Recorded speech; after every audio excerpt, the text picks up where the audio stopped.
The first topic of Module 2 is lists. So before you can begin writing programs, you need to understand more about the list data type and also the tuple data type. So what are lists and tuples? Lists and tuples can contain multiple values. Multiple values makes it easier to write programs that handle large amounts of data. And since lists themselves contain other lists, you can use them to arrange data into hierarchical structures. So in this module, I will teach you about the lists, tuples. Then I will also teach you about the other data types which are similar to lists. The other data types are strings and dictionaries. So let us move on to the first one, which is the list data types. So what is actually a list data type? Let me tell you in brief about the list data type now. Actually, a list is a value that contains multiple values in an ordered sequence. The term list value actually refers to the list itself, which is a value that can be stored in a variable or passed to a function like any other value. And it does not refer to the values inside the list value. A simple example of a list value is, it can look like this, the example which I am highlighting right now. This is the simple example or the list value. It is starting with a square bracket and it ends with a square bracket, and these are the values inside the list. This entire list can also be called a list value. So just as string values are typed with code characters to mark where the string begins and ends, in the same way a list begins with an opening square bracket and it ends with a closing square bracket like this. The values inside the list are also called items. Items in a list are separated with comma. So I will take an example to explain better. Here is an example of a list. You can see here it starts with a square bracket and ends with a square bracket, and in between or inside the list we have these items: 1 separated by a comma, then 2 separated by a comma, and 3 separated by a comma. So this is also an example of a list. Here the items are cat, bat, rat and elephant. And this is also an example of a list. Here you have different values or different items. The hello is a string, the 3.1415 is a floating point value, this true is a boolean value, it has a none data type, and then it has an integer data type as well. So this is also what you can put as elements inside a list. Again, this list can be assigned to a variable. Here you have seen the spam variable. It contains this list with the elements cat, bat, rat and elephant string values. Let me show you this thing with the help of PyCharm so that you can get a better idea. I will move to my PyCharm and here I will take a list, say spam is equal to, I will use the square bracket, and inside that I will take 1, 2, 3. And when I print my spam variable and then when I run my program, you can see that it prints the elements and the complete list in this way. So this is how we work with lists and the elements. Now I will show you some other examples as well. I can take another list by the name, say, list 1, and inside it I will take the elements, say, string values hello,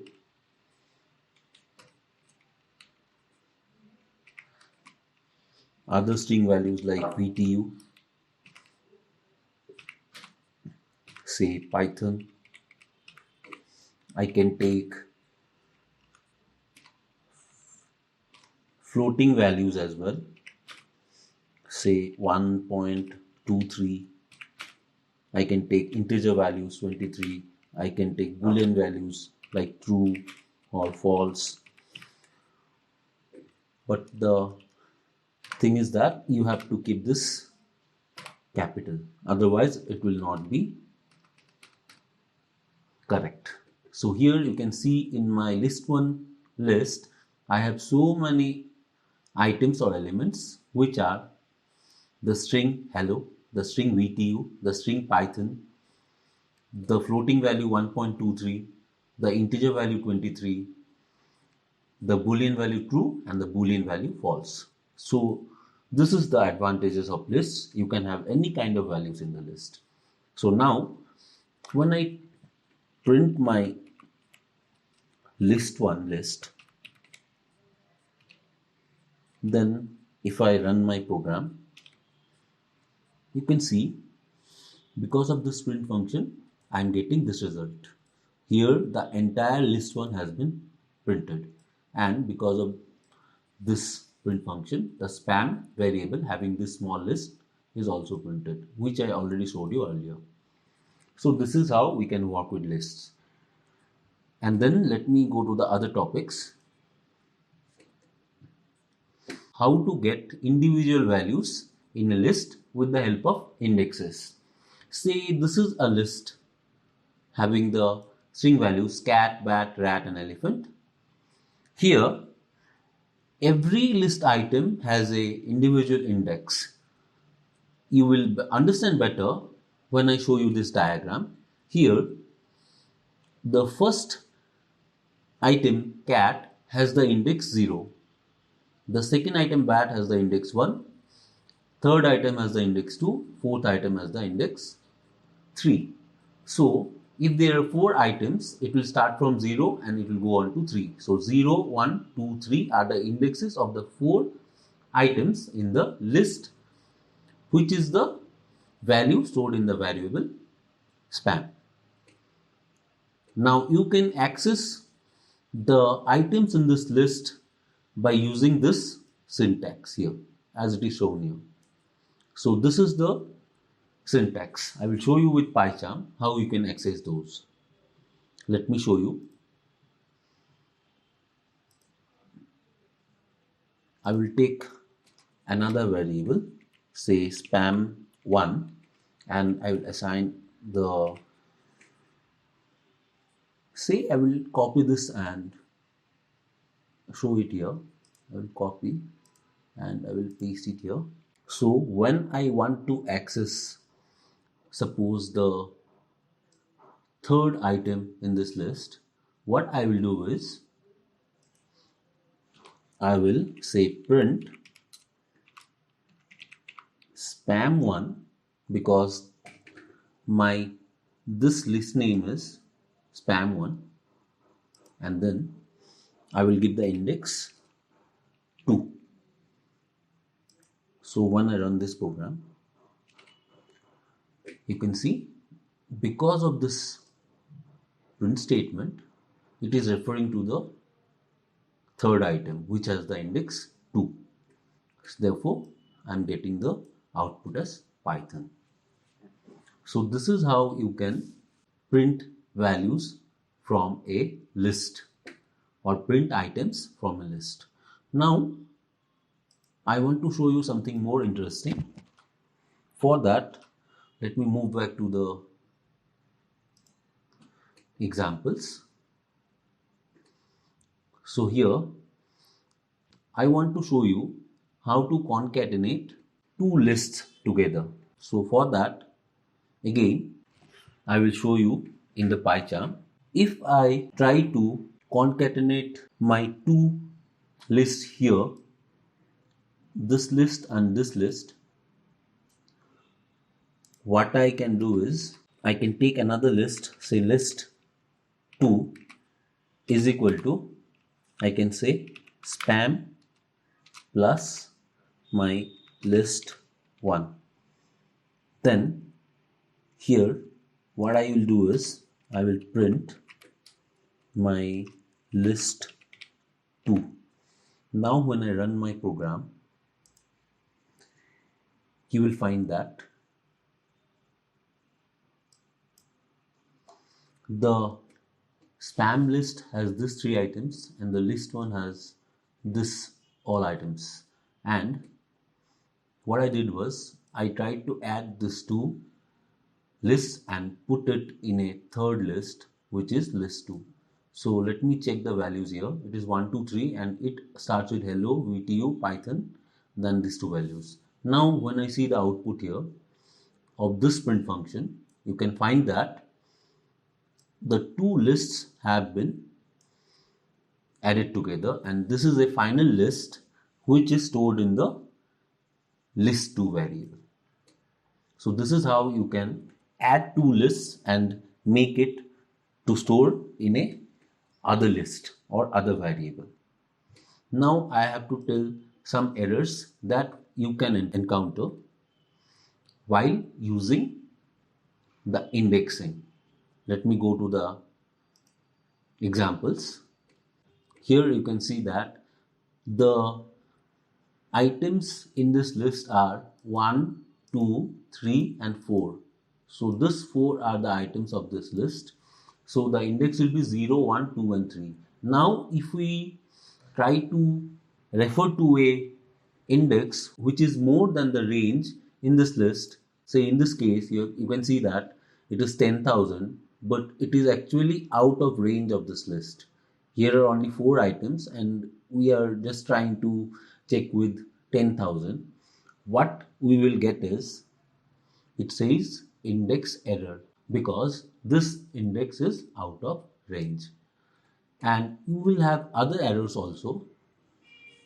Say, if in case of a list, indexes can only be integer values, not float values. Let us see this thing with the help of an example. So here in this case, you can see the values in this list or the items in this list. There's a cat, bat, rat and elephant. And when I'm using spam 1, this index is 0, this is 1, so bat will be printed. But when we give spam 1.0 here, what happens is it will give us an error. It says type error because list indices must be integers, not floats. So we only can use integers in the indexing. We cannot use floating variables. But here, if we change this thing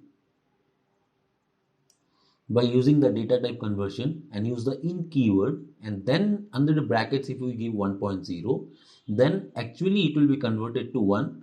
So automatically it will be pointing to the index 1. So then you will get the output as bat. I will show you another example so that you understand better. Let me go to PyCharm. Here, suppose I want to access the second item of this list, which is VTU, from the spam1 variable. What I will do is I can say print spam1 with the index 1 because it starts from 0, so the second item should have the index 1. So when I run this,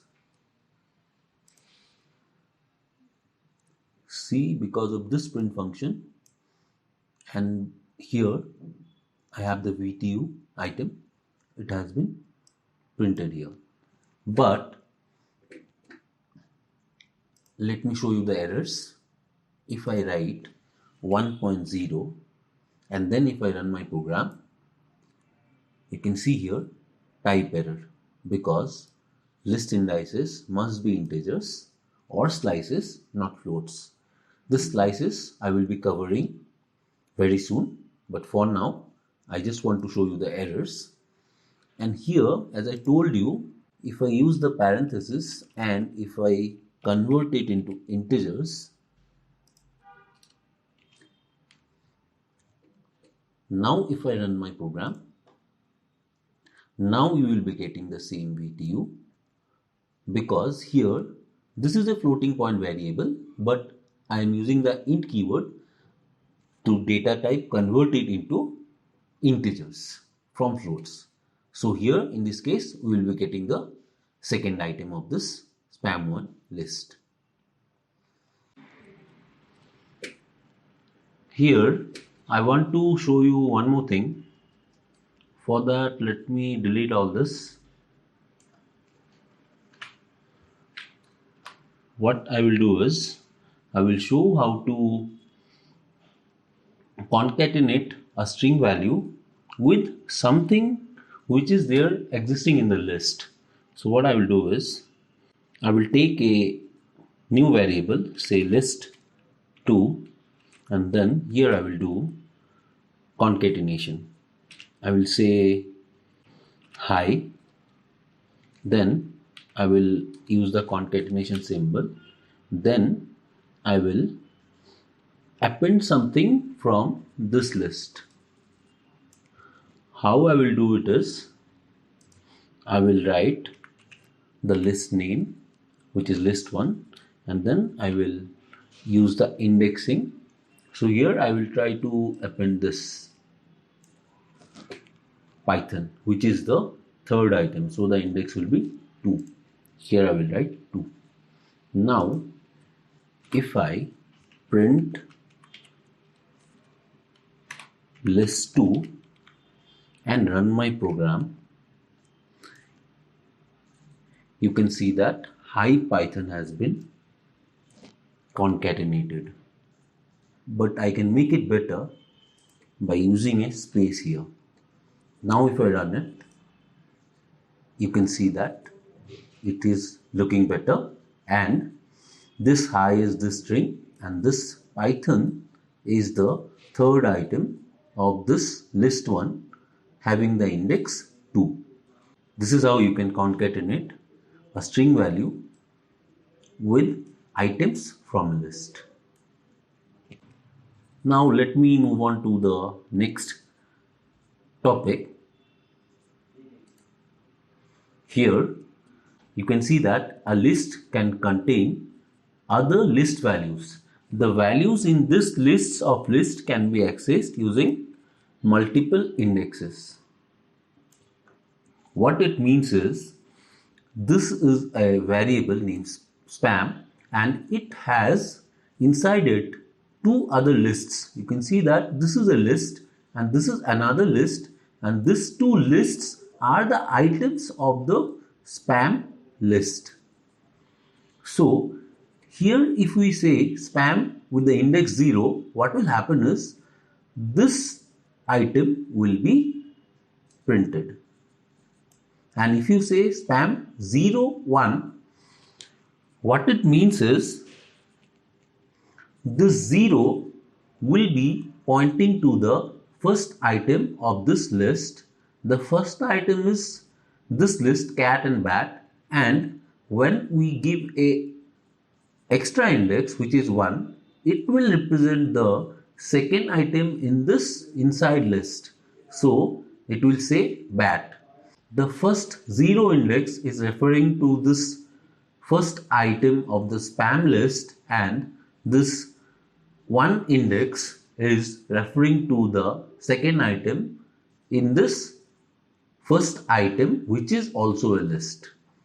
So let me show you with an example in PyCharm.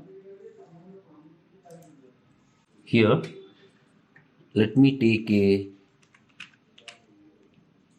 list 2 is equal to, I will take two lists inside it, which will be two items of this. Say it is A, B, C.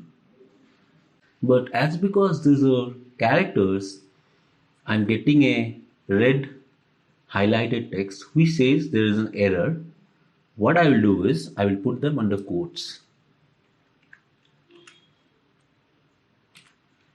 Here you can see I'm putting it in quotes, so the error is being washed out. So now this is okay. This is the list which is an item of this list 2. Again I will take another list. Here I will say 1, 2, 3. I will put the spaces also. Now if I want to access the first list or the first item actually of this list 2, what I can do is I will print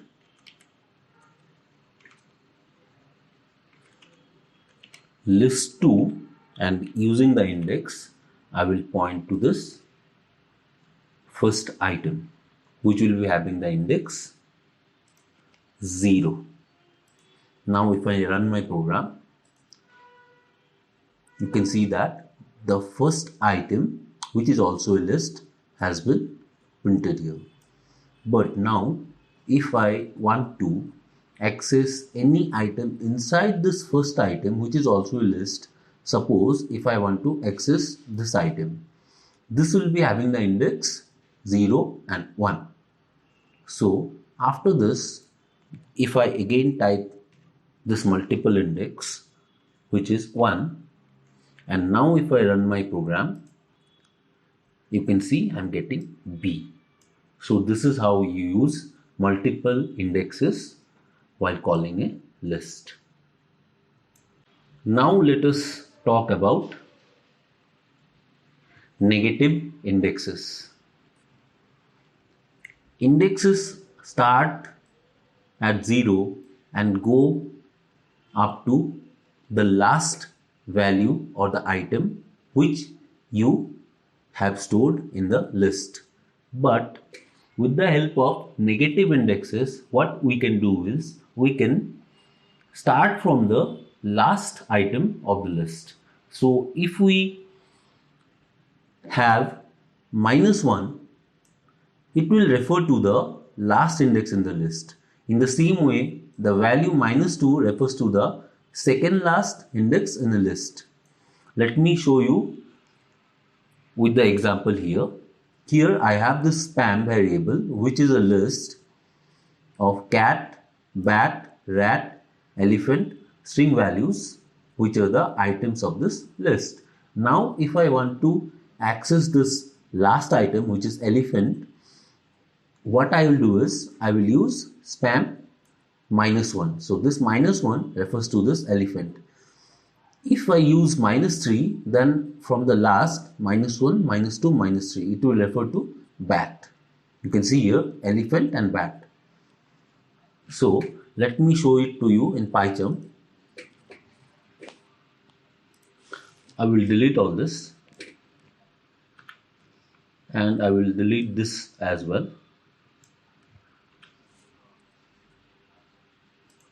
I will put some more values. Now if I say print spam with the index say -1, and now if I run my program, you can see the -1 index is referring to the last item of the list. Now if we want to go to the second last, you just need to change it to -2, and then if you run your program, you will find 4 is printed. In the same way, if you write -3 and then run your program, it will go to the third last from the end. And in the same way, -1, -2, -3, -4, -5. If we give -5 here, it should actually represent the first item. So I will show it to you. I will use -5 and then I will run my program. You can see 1 is being printed. Now, if I want some slices of this list to be printed, slices means a group of values from a list. Suppose if I want to print this slice, which is the second, third and fourth values of this list, what I have to do is I have to use two numbers. So it will start from the 0 and 1. So second index, which is 1. So if I start from 1 and go till 4, the last index will be not considered. It will be 1 till 3. So let's see if I run it. Now you will find that this slice has been printed 2, 3 and 4. In the same way, if you want to start from the first item, what you can do is you can write 0 and then you can run your program. You can see this slice 1, 2, 3 and 4, these items have been printed. Or else you can do one more thing. If you don't give anything here, if you delete the 0 also, the default index starting will be 0. So if I run it, it will be giving me the same answer. You can see here it is also 1, 2, 3, 4. So this is how we can print or refer to slices in a list.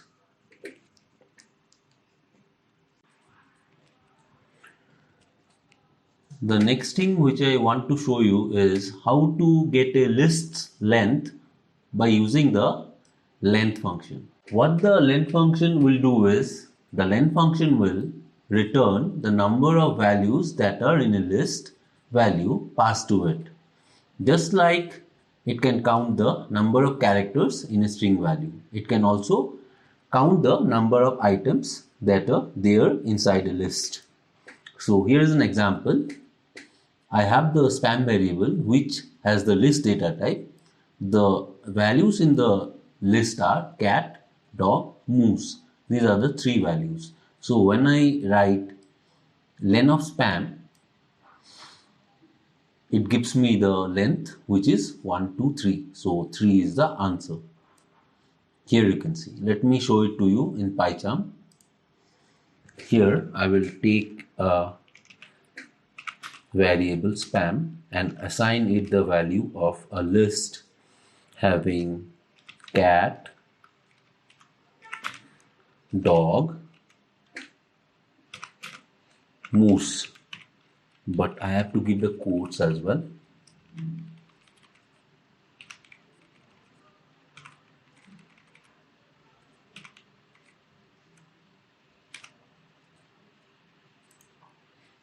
Now if I print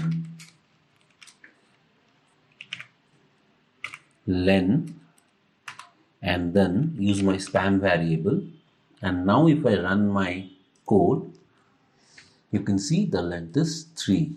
Now if I add some more values to my list, say eggs and say fruits,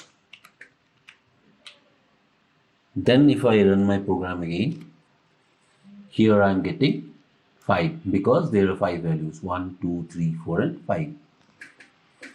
So this is how you can find the length of a list. Now let us go to the next one, which is how to change values in a list with the help of indexes. Now let us go to the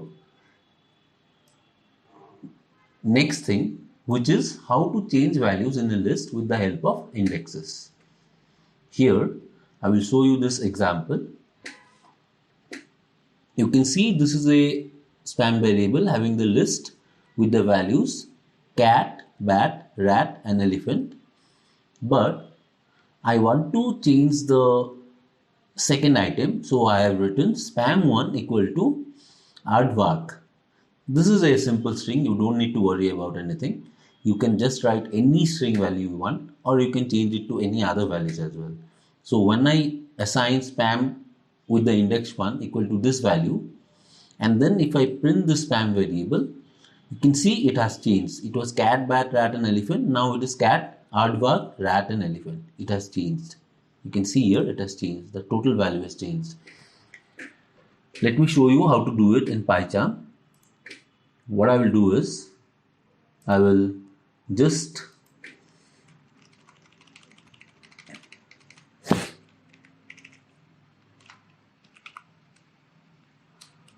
assign this with the index.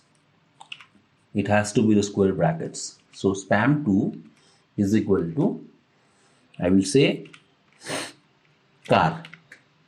Now 2 index is referring to the third value. So moose should be changed to car. Now if I print my spam variable and then if I run my program, you can see it was moose. Now the answer has changed and the output is cat, dog, car, eggs and fruits. So this is how you do it. Now suppose I want to change the fifth one. So I have to change the index here. It's simple. I will give -1 because, as I said, -1 refers to the last item of the list. And then I will say can, or you can type anything. Now when I run my program, you can see the list has changed. The last item is can. And then if you want to change the second last item, what you have to do is you have to change it to -2. And you can say cold or anything you want. I will run my program and you can see that now it has changed. The second last item was eggs. Now it has changed to cold. So this is how you change the values inside the list by using the index. Now I will tell you about list concatenation and list replication. I have already told you about this in the examples, but I will tell you about it once again. Here you can see that I have a list 1, 2, 3 and I have another list A, B and C. So if I use the concatenation symbol, which is plus, and then you can see that this 2 will be concatenated and there will be a final list which is 1, 2, 3 ABC. So these are combined and it will create another list having all the values, these 3 values and these 3 values together. So here are 6 values in this list. And if you want to replicate a list, what you can do is, you can see here it has the values x, y and z. So this is the replication symbol, which is multiplication as well, star into 3. So here x, y, z, and then again x, y, z. 3 times it will be replicated and this will create another list. In the next example, you have this as spam 1, 2, 3 and then what is done here is that it's written spam equal to spam plus another list ABC. So this is also another way, but here what will happen is the spam list already has 1, 2, 3 as the values and I am adding more values A, B and C. So this will also create another list and it will be stored in the same list spam where it will get the new values. So the spam variable gets a new list having the values 1, 2, 3 and finally A, B and C. So you can see it here. Let me show you with examples in PyCharm. Here I will remove these things and if I say spam is equal to spam plus another list, say A, comma B, comma C, and then if I now print my spam list and I run my program, you can see the spam list has been updated with new values. It had cats, dogs, moose, eggs and fruits, and these three values have been added, A, B and C. So this is how it is done. And I will show you regarding the concatenation as well. So here I will delete these two things and I will take another list as spam1 is equal to 1, 2, 3, and when I print spam plus spam1 and run my program, you can see it creates a new list, which is this list with the values and this list with the values. So cats, dogs, moose, eggs and fruits followed by 1, 2 and 3. You can see it in the output. So this is how you can concatenate two lists. And for replicating a list, what you can do is you can delete all this part and I'll show you again. If I write spam is equal to spam into 3, and then if I print my spam variable and run my program, you can see this had 5 items or 5 values. Now this has it repeated 3 times, so there are 15 values: 1, 2, 3, 4, 5, 6, 7, 8, 9, 10, 11, 12, 13, 14 and 15 values. So this is how a list can be replicated by using the star or the replication operator. Now the next thing which I want to show you is how to remove values from lists with the help of the delete statements. So the delete statement will delete values at an index in the list. All of the values in the list after the deleted value will be moved up by one index. This thing you have to keep in mind. For example, I will show you this example here. Here I have a spam variable which has the list data type having the values cat, bat, rat and elephant, and if I use the delete statement and give the spam index 2, this 2 is referring to the third value cat, bat and then rat. So what will happen is it actually deletes this rat value and brings the elephant to this rat or the third index. So elephant will now be having the 0, 1, 2, that is the third index. Here you can see cat, bat and elephant comes here. So let me explain it to you with the help of PyCharm so that you will get a very good idea about what actually I am trying to tell you. Now I will delete all this and then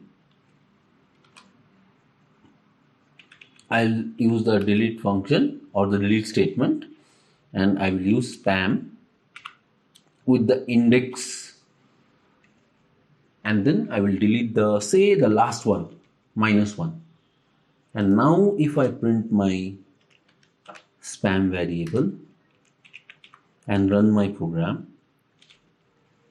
you can see that it had fruits earlier but now it doesn't have the fruits value. So in the same way you can do it for the other values as well. Suppose if I want to remove the dog value, it refers to the index 1, 0 then 1. So if I take 1 and delete the spam index 1 value, then if I run my program, you will find that now the dog value has been removed and it has cat, moose, eggs and fruits. This is how it is done. So this is about the delete statement to remove values from a list using the index. So here I want to tell you one more thing, which is, let me go back to the definition. As I can show you here, the delete statement can also be used on a simple variable to delete it. So as if it were an unassignment statement. So if you try to use the variable after deleting it, you will get a name error because the variable no longer exists. To show it to you, let me go to PyCharm so that you understand better. Here I will remove this print statement and then I will delete my spam variable. So after that, if I again try to print my spam variable, I will show you by running it what will happen actually.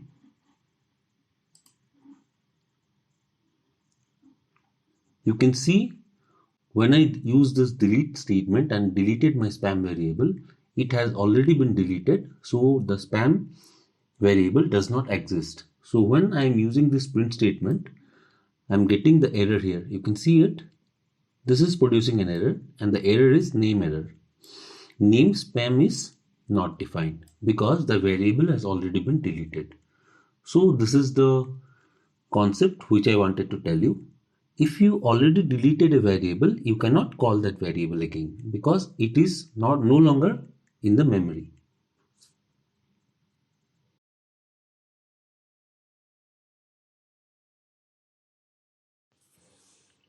The next topic is working with lists.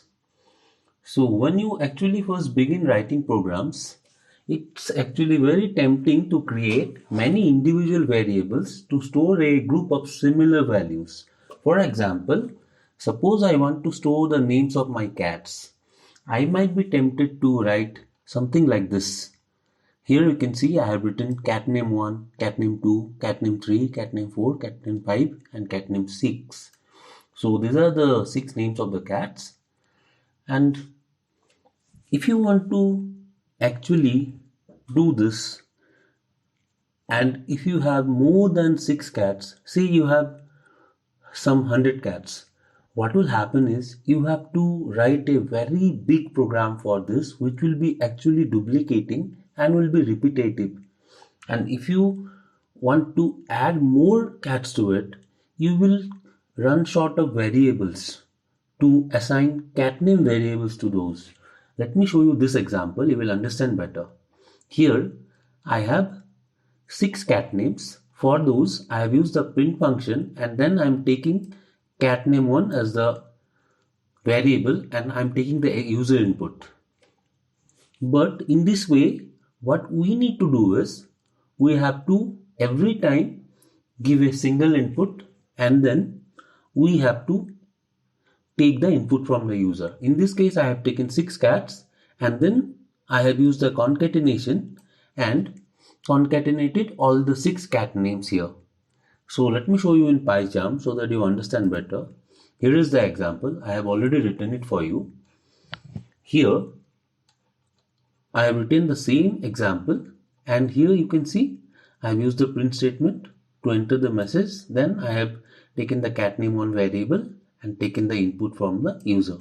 So when I run this, it will continuously prompt me for the user input for all the cat names and then finally here I have concatenated all the 6 cat names.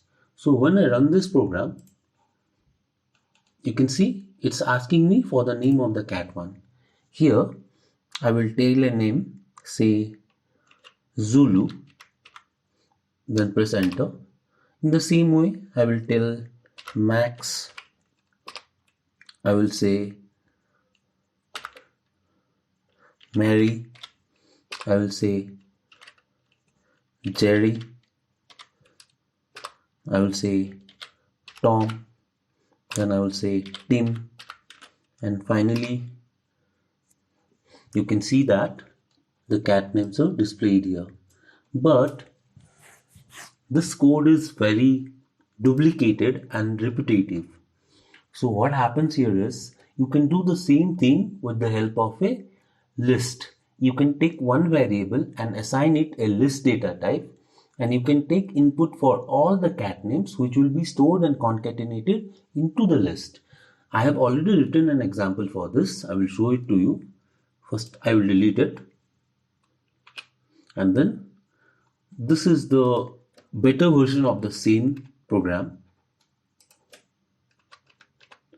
Here what I have done is I have taken a variable called cat names and I have assigned it to an empty list. Then I have taken a while loop where I have set it to true so that it goes into an infinite loop, because true will always revert or connect to a true value which is always true. So here what I have done is I have taken the print statement, and here I have printed the message, enter the name of the cat, and then I've used the len cat names function. Here now the cat names length will be 0 because there is no item in the list, and then I have added 1 to it. So first of all it will print enter the name of cat 1 or enter nothing to stop. And as soon as it is continuing iterating into the while loop, it will continue to print enter the name of cat 2, cat 3, cat 4 and so on, as long as you keep on giving input. Then I am taking the input from the user, the name of the cat, and finally I am checking with the if statement. If name is an empty string, if the user does not enter any name and leaves it blank, then I will break. That means the user has run out of names, and this is the amount of cats that the user has. Finally, what I am doing is I am using the cat names variable and assigning it the value cat names plus name. This name is referring to the user inputs that is given by the user. So whenever the user gives a new cat name, it will be appended to the same cat names list, and this is called the list concatenation. Finally, I am printing the cat names with this message, and I am using a for loop where I am telling for name in cat names, the name is the loop variable which is iterating over this cat names variable, which is actually list, which will be having the cat names now provided by the user. Then I am printing all the cat names. Here I am giving an empty string which is actually a space so that I can understand the output in a better way. So when I run this program, you can see that it's asking me for the name of cat 1. Here I give Tim, then press enter, and then I give Max, then I give Jerry, then fourth one I give Tom, and then I press enter, and finally actually I will give 4 cats only. I will leave it and I will leave this thing vacant or empty and press enter. So here the loop should end and it will print all the cat names. If I press enter, you can see it has ended and the cat names are printed here: Tim, Max, Jerry and Tom.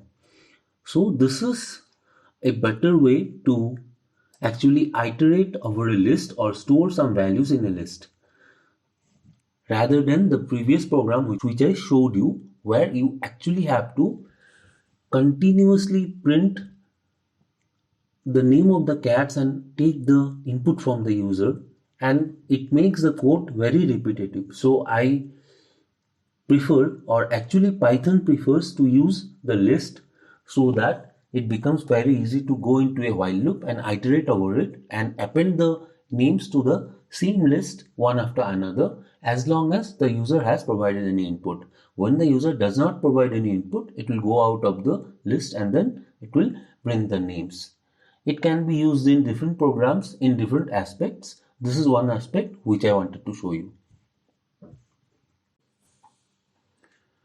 The next topic is using for loops with lists. In my previous module, that is module 1, in chapter 2, I showed you how to use the for loops. This is an example of the for loop. Here, for I in range 4, print I. So, in this is the range of this for loop. Here the number is 4 or the value is 4. So what will happen is from 0 it will go till 3 because the last index of the range is not taken. So it will start from 0 and end till 3. 0, 1, 2 and 3. Then this I is the loop variable. So it will print the numbers from 0 till 3. So the output of this program would be as follows: 0, 1, 2 and 3. And in the same way, you can do it for lists also. You can use a for loop with lists also. Here is the example. You can see for I in the list 0, 1, 2, 3, print I. It will also result in the same output, but here it is written in a slightly different manner. This is the loop variable I, and it will iterate over the single individual values 0, 1, 2 and 3 of this list, and it will print the single individual values one by one. The output will be same as what you see here, 0, 1, 2 and 3. Let me show you in PyCharm so that you can understand better. So here I have already written it for you. This is the first one. In the normal case, I will run it. You can see here I have written the same program. I will run it and show you. Here you can see it prints 0, 1, 2 and 3 because the last or the highest index is not considered. And in the same way, when I do it for the list,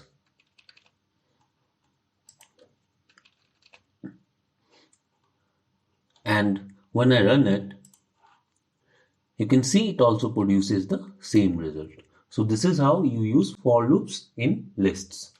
Here the I variable is iterating over the list and printing the values 0, 1, 2 and 3 one by one, as you can see here. Now I will want to show you one more example.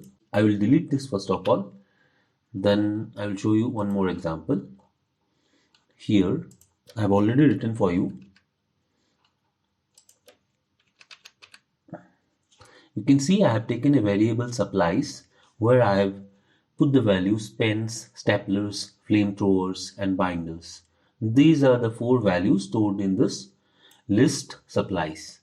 Then I am iterating over the supplies list by using the len of supplies keyword. Here what the len of supplies does is, the length of supplies means the length of this list. It will be 1, 2, 3 and 4. So the I variable in this will iterate for 4 times in this supplies. So this is a proper way to iterate inside a list, because the len of supplies directly refers to the length of this list. So when I am iterating over this supplies, what will happen is I am printing index and stri. Now for the first iteration, the stri will represent the index 0. Then it will print the supplies index I, which is 0, and it will print pens. In the same way, it will print staplers, flamethrowers and binders. Let me run it for you so that you can understand better. I am running it. You can see index 0 in supplies is pens. Then index 1 in supplies is staplers. So this stri is pointing to the index, and then the supplies and the index I in between the brackets is pointing to the values here. So index 0 is pens, index 1 is staplers, index 2 is flamethrowers and so on.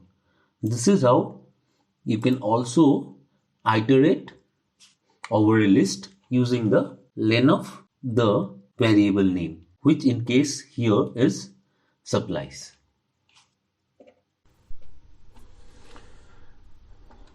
Let us move on to the in and the not in operators.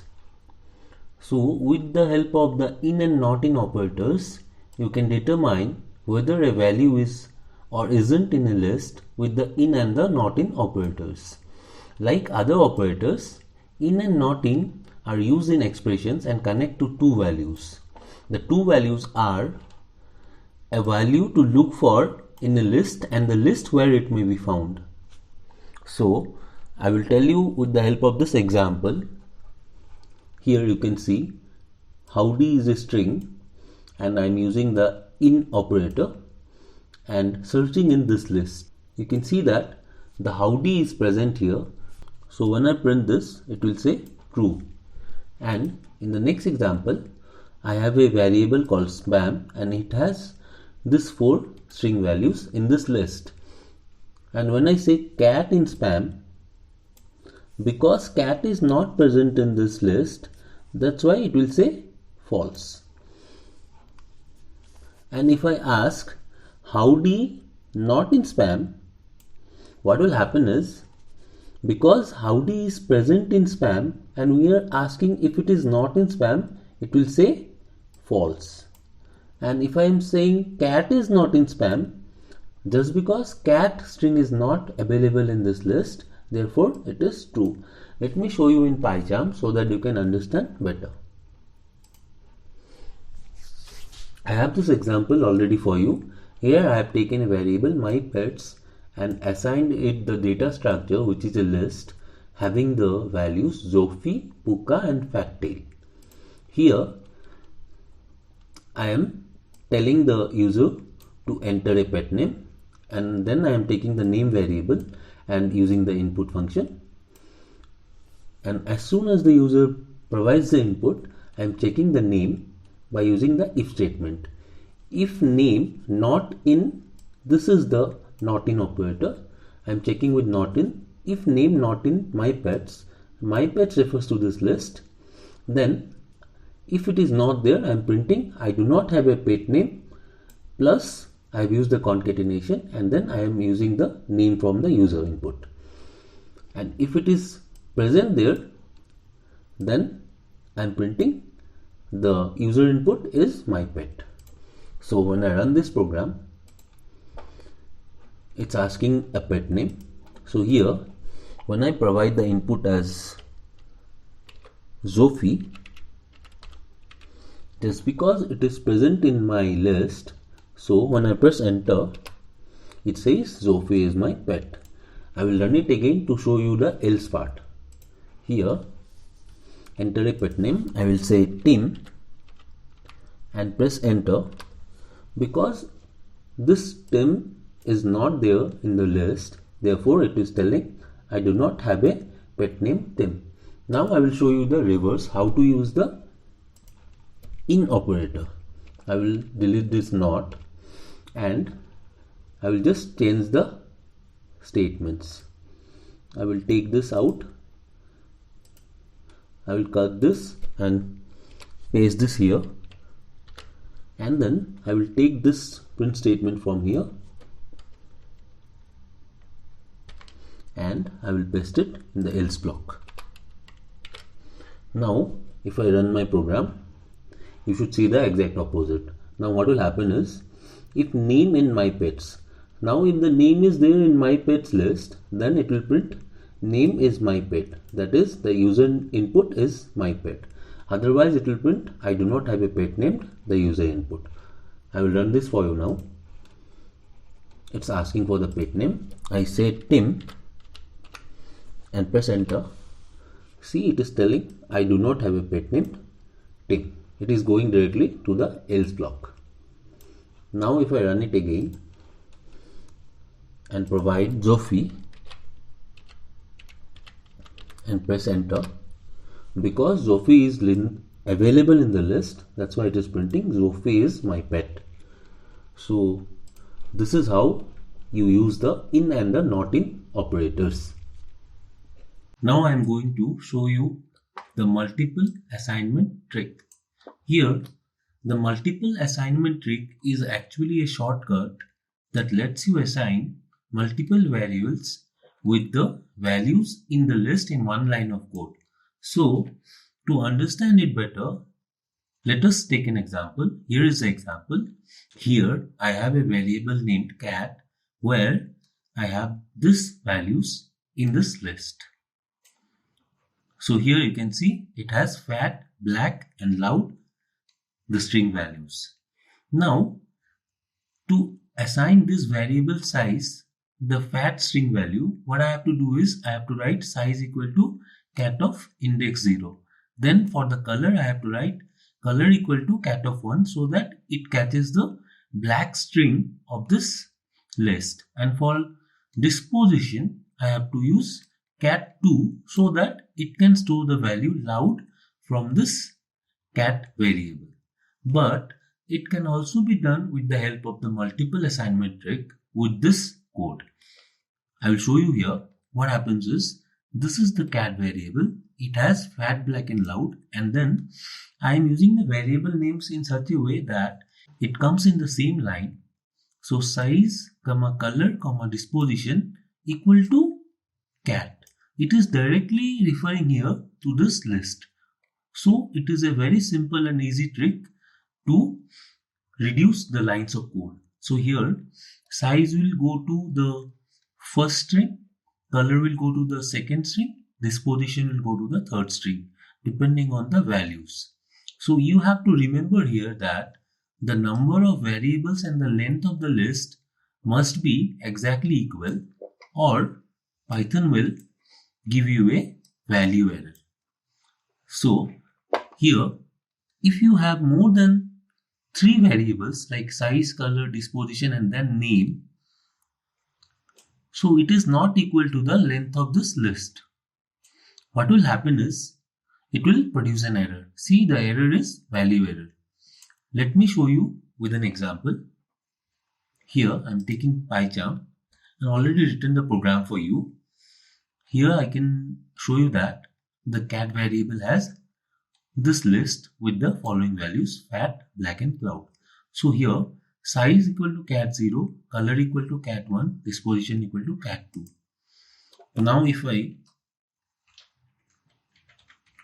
print size, disposition and the color and run this program, you can see it says fat, loud and black. But this is a longer version of the code. I will shorten it for you as I showed you in the example by doing this.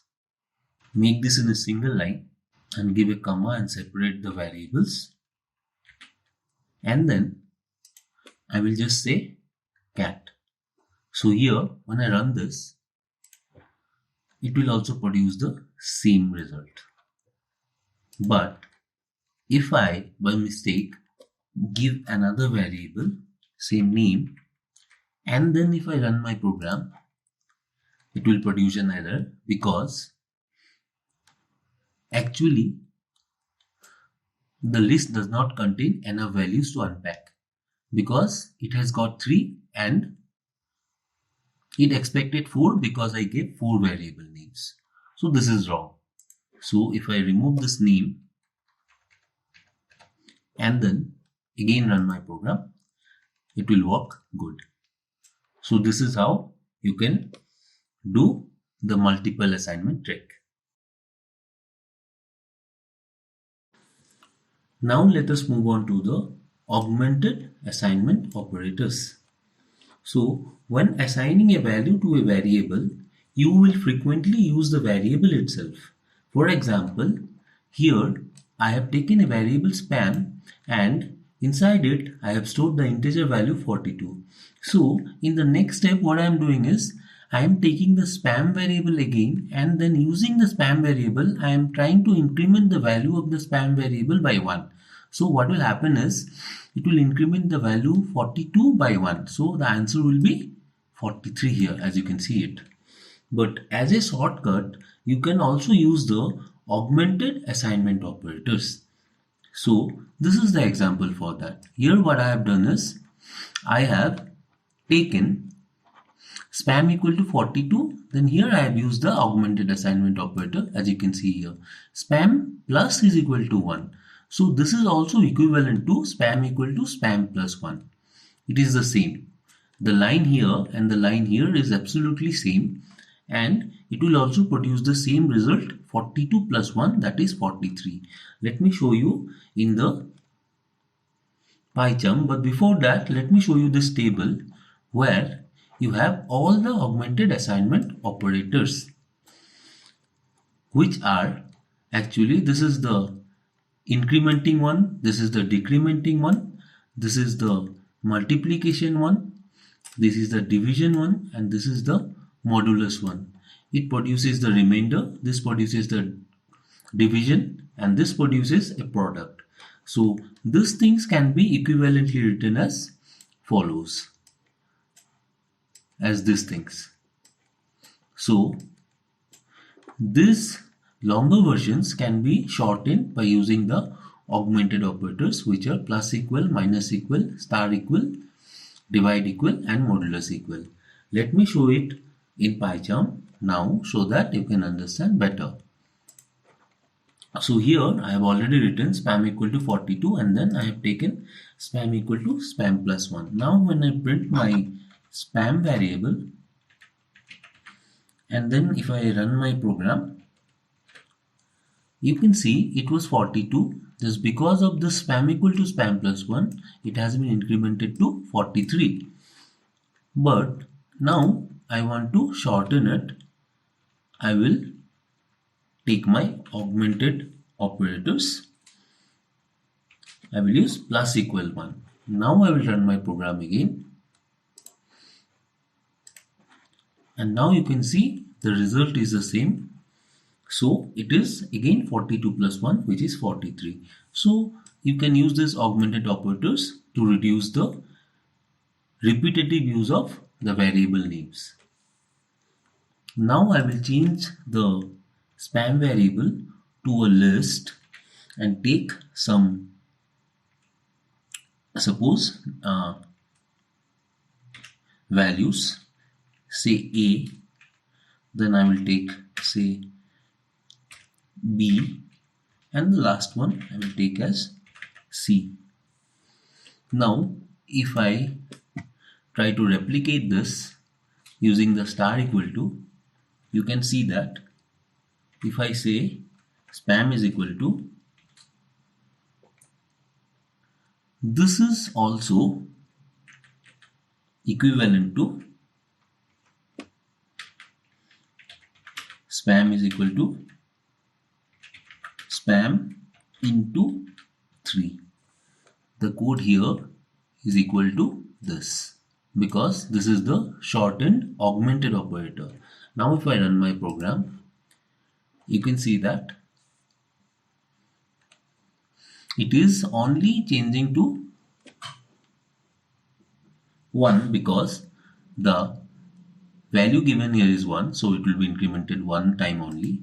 Now I will change it to 3, so that if I run it,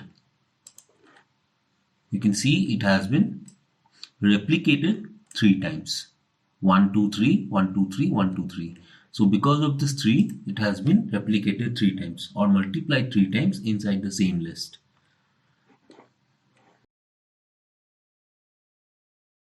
Let us move on to the next topic, which is methods. So a method is the same thing as a function, except that it is called on a value. So let us tell the first method, which is the index method. So what it does is it actually helps in finding a value in a list. So let us move on directly to the examples here. Here I have a spam variable which has the list, which has this values. These are string values: hello, hi, howdy, and heyas. Now if I say spam.index hello, then it will exactly tell the index of this hello string. As you can see here, the index actually of this hello string is 0. So the answer is 0 here. You can see here it's 0. But if I say a wrong string and find the index, then what will happen is it will not be able to find the index. If I say spam.index howdy howdy howdy, it is not present. There is only one single string called howdy, so it will say value error because it will not be present. So, but in the other normal cases, say spam.index Hayas is present and the last value, so the answer is 3 because 3 means the 0, 1, 2, 3, that is the last item in this list. So let us see this in PyCharm so that you can understand better. I have already written this program for you. So I'm trying to run it. I'm printing spam.index hello. So when I run it, you get 0 because the hello string is the 0th value or the first value actually of this spam variable and it has the index 0. So if I then say hi and try to print it or run my program, I get the index as 1 because it actually has the index 1 in this list. Now if I try to say hi 3 times and try to run my program, it will say value error because hi is not in the mentioned list. So therefore this method is not correct. Only if we tell the correct string and find it, it will exactly give you the index. So when I run it again, you can see the index is 1. So let us then move on to the next thing. Here, as you can see, I showed you already in PyCharm. Here is another spam variable and it has this 4 values, Zufi, Puka, Fattail and Puka. Now, in this example, you can see that there are two same values, Puka and Puka, in the second and the fourth index. So here, when I say spam.index Puka, what will happen is only the first value will be taken and the index will be provided. So here the second string is Puka, so the index will be 0 and then 1. So 1 is being displayed here. Let me show it in PyCharm. So first of all, I have to again provide one more high string here. So now this list has two high strings. So the values has increased to 5 and now I am trying to check or find my high string with the spam.index method. Now if I run my program, you can see only the first value having the index 1 has been given, but the last one has not been given. So this is actually what happens when you have more than two values with the same strings.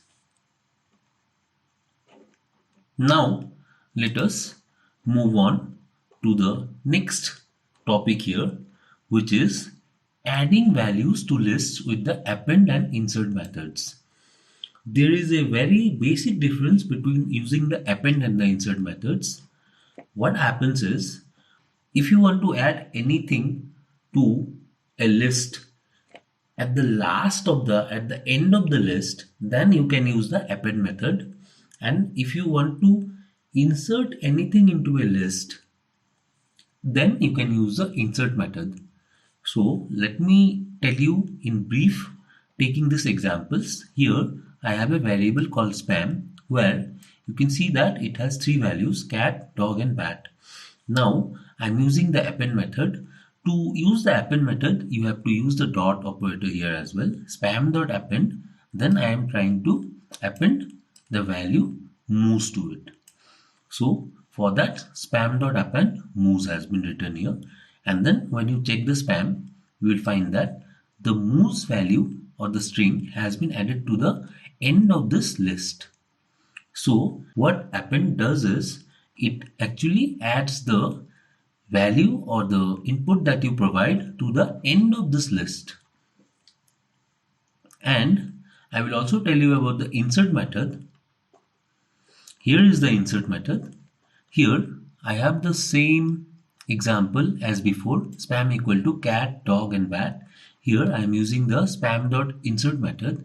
Here the insert method actually takes two arguments, which are the index and then the value which you want to add to the list. So here again, when I check my spam variable, it will have the following. So here you can see earlier it had cat, dog and bat, but in the index one now we have chicken. Earlier it was dog, now chicken has been actually added because of the insert method, which actually does it through this function. Here the first argument is the index and the second argument is the value that we want to insert into this list. Let me show you in PyCharm so that you can understand better. Let me show you the use of the insert method here and also the append method here. If I use the append method, what will happen? I will use append and then I will append say any data to it. Let it be say pool, and first of all I have to remove this print function as well. So now if I again print my spam variable, then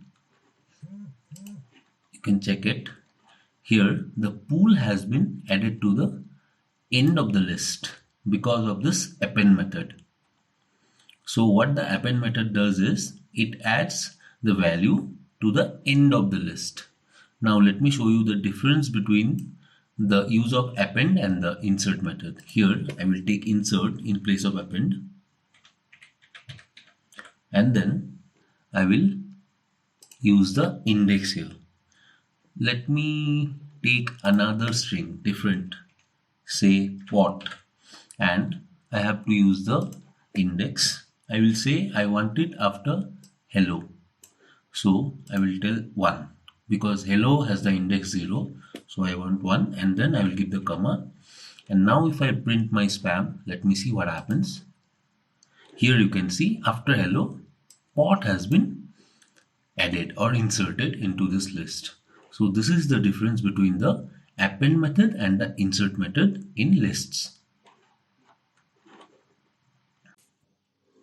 Here I want to tell you a very important thing, which is methods actually belong to a single data type.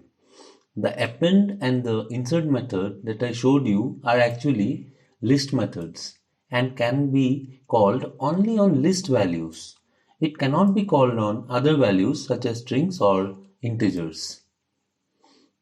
So I will tell you here in a better way. Here you can see I have the variable x is equal to hello.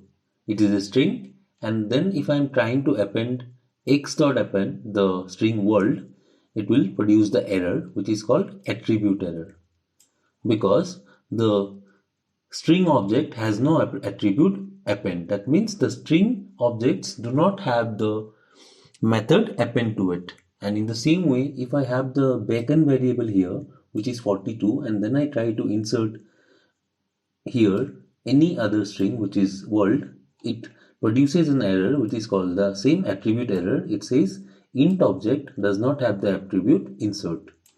So let me show in PyCharm. Here I have already written the example for you.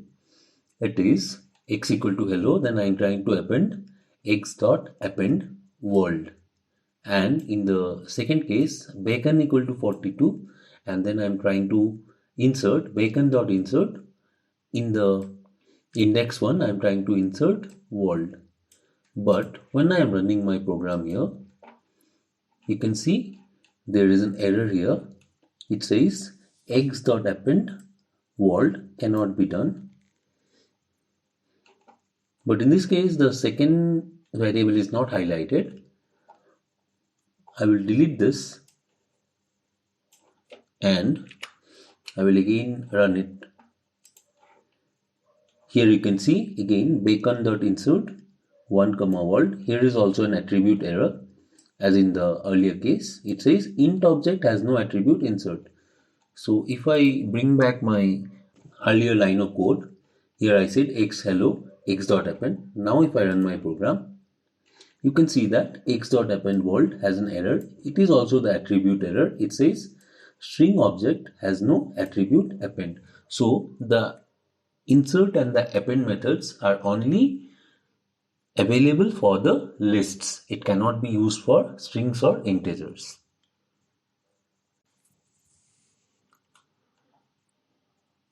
Let us move on to the next topic, which is removing values from list with remove function or the remove method.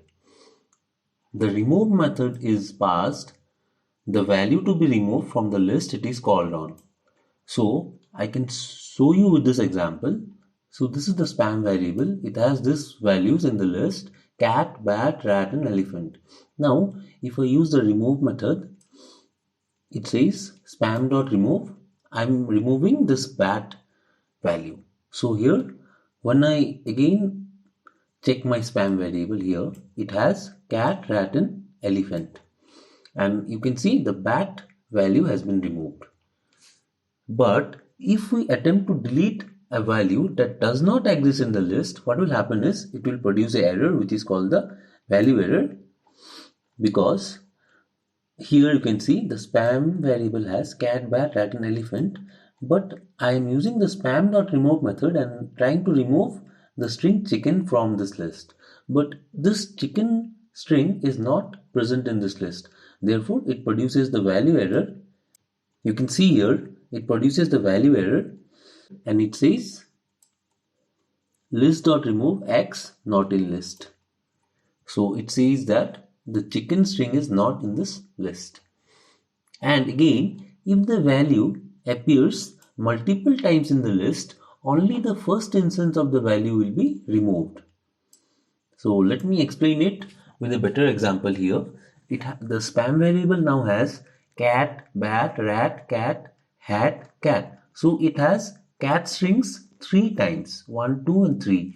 So now if I remove cat from it using the spam.remove, and then if I check my spam variable, it will have bat, rat, cat, hat and cat. So only the first instance or the value cat has been removed. And here I want to tell you one more thing. The delete statement which I showed you earlier is good to use when you actually know the index of the value you want to remove from the list. The remove method which I showed now is good when you know the value you want to remove from the list. So delete statement you can use when you know the index, and the remove statement you can use when you know the value. So let me go to PyCharm and so that I can explain you better. Here I have this spam variable where I have the list which has these values: hello, hi, howdy, hey, yes and hi. Then I am printing my spam variable before removing it, and now I am using spam.remove hello, and then I am printing my spam variable again. So when I run it, you can see that firstly it was having hello, hi, howdy, heas and hi. Then when I removed the hello string, what happened is it removed the hello string, and now you can see it only has the other 4 values: hi, howdy, heas and hi. Now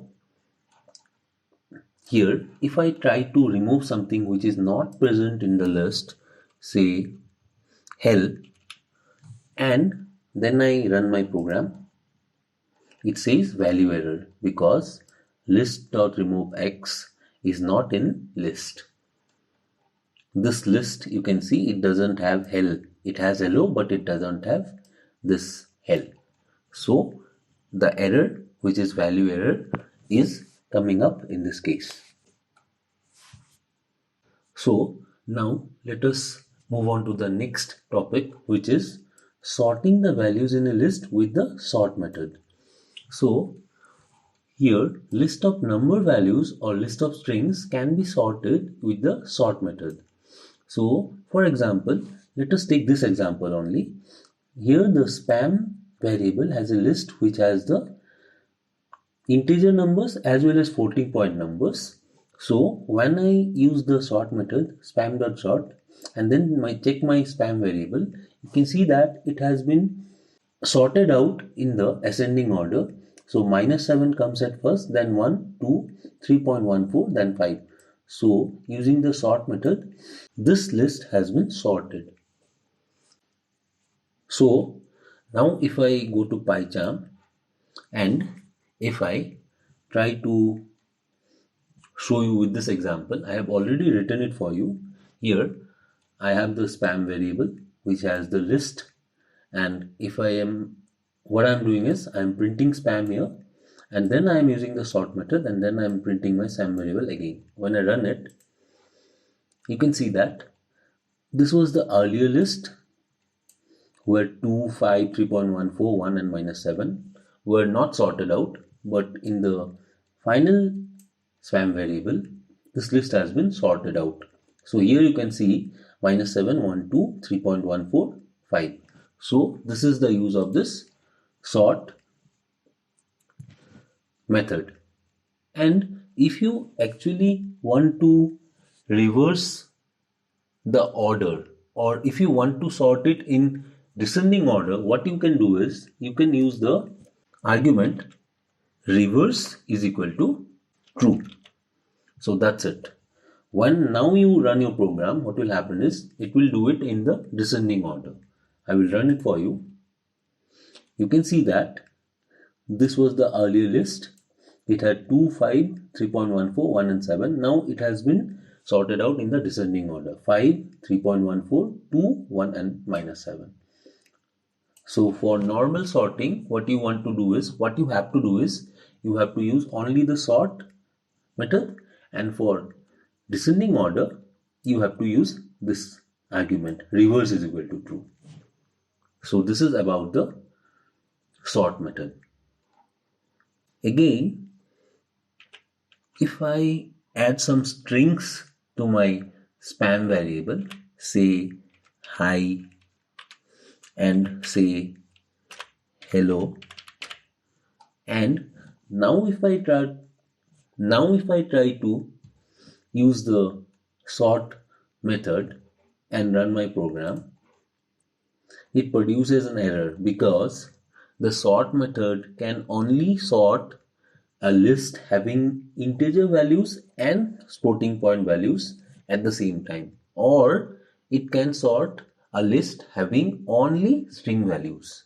So if you combine integer values and string values as I did here, it will produce this type error.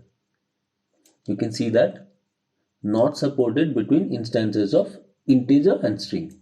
So integer and string cannot be sorted together. But if I deleted all this, and now if I took A and suppose B and suppose a capital A and put a comma here,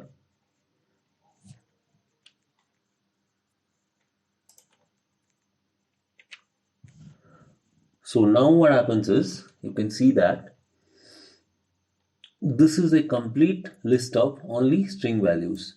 Now if I try to sort it,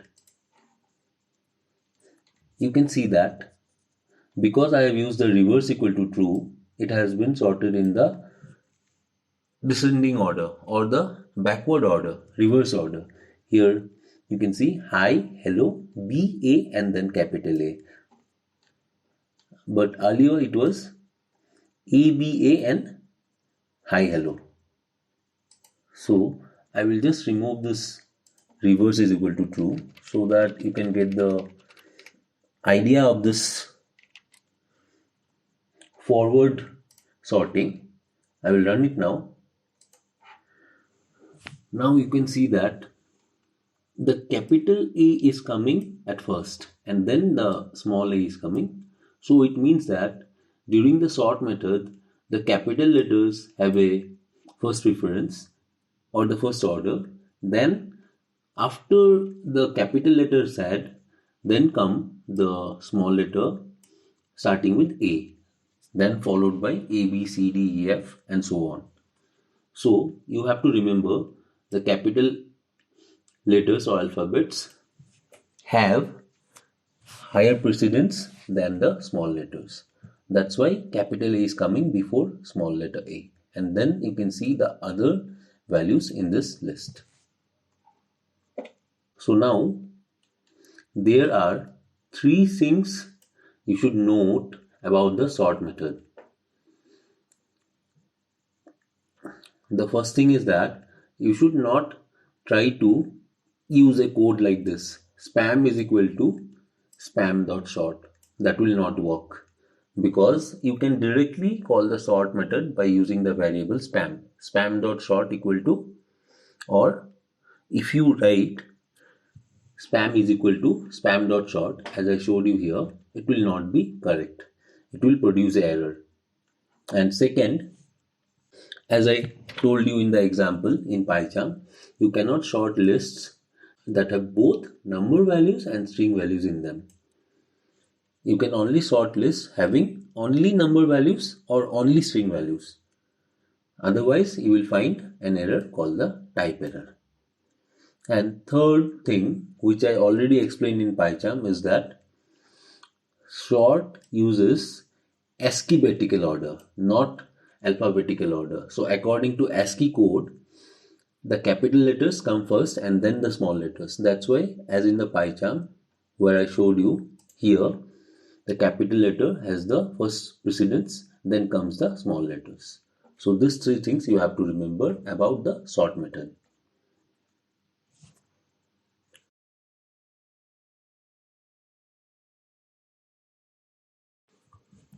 So the next topic is a magic 8 ball with a list. So this is an example program. So what we can do here is, I will show you what I have done actually. I have imported the random module and then I have taken a variable named messages, and here I have stored many messages as you can see here with the help of the list data type. What it actually does is, after that I am printing the messages using the random.randit function, and where I have taken the initial value to be 0 and the final value to be the length of the messages minus 1.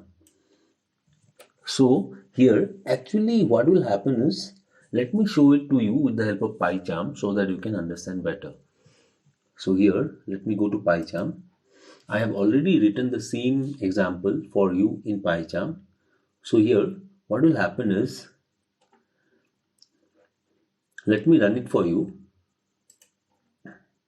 You can see this message can be anything. You don't need to focus on this messages. As soon as the user presses a button, what happens is it will tell the luck of that person depending on this messages which I have stored in this messages variable. And how is it happening? It is happening because of the random.randint method. But here, as you can see here, what I have done is I have used the random.randint method, and here the initial value or the lower limit is 0 and then the higher limit is len of messages minus 1.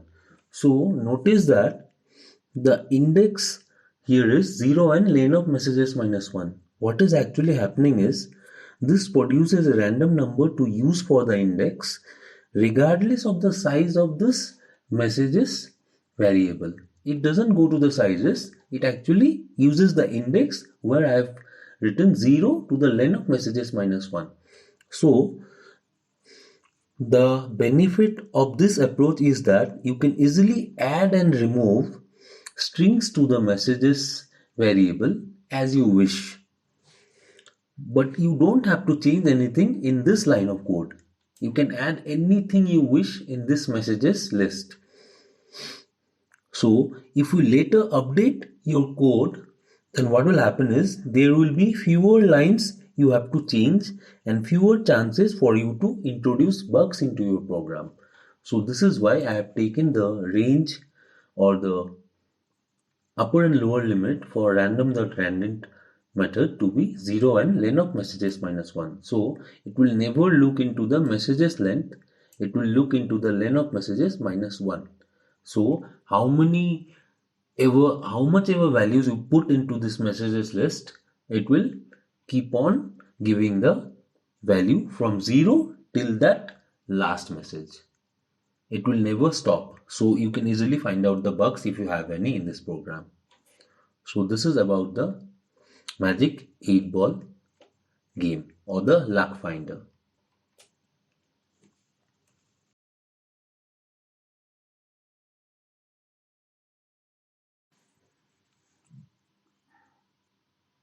Now let's move on to the next topic, which is list-like data types. So like lists, there are two other data types which are strings and tuples. So lists aren't the only data types that represent ordered sequences of values. So something like lists we also have, which are the strings and the tuples here.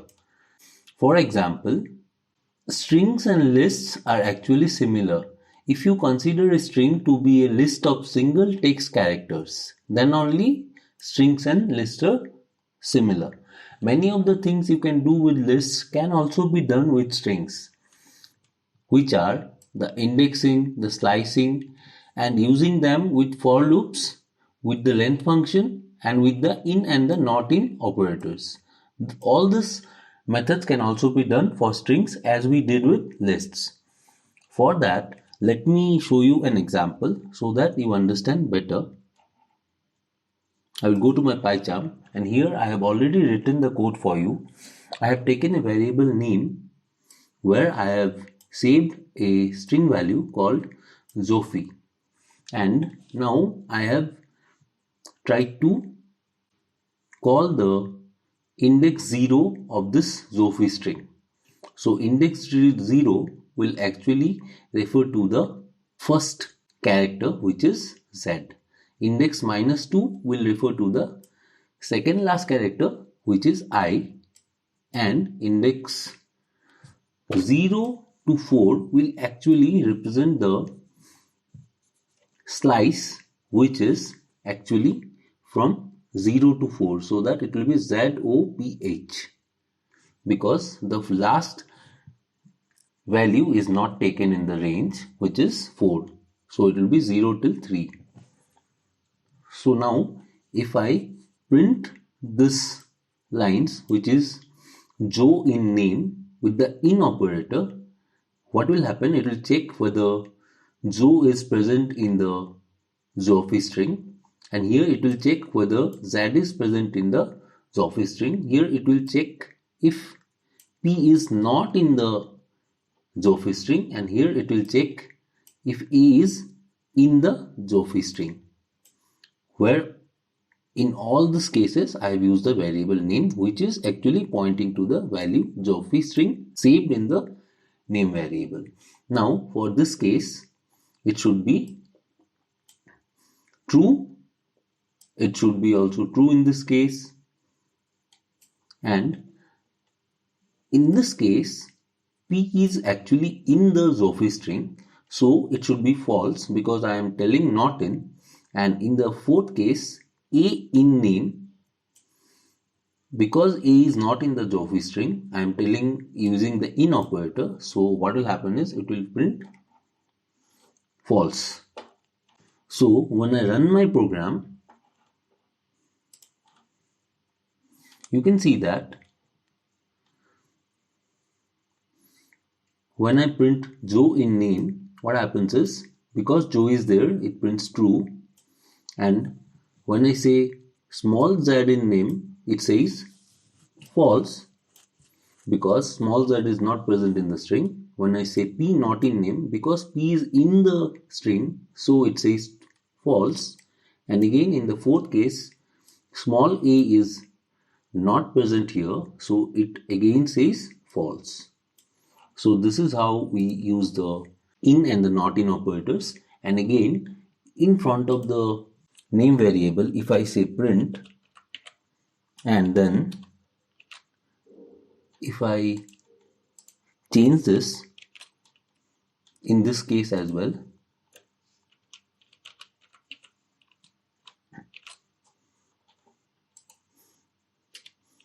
and in the final case as well,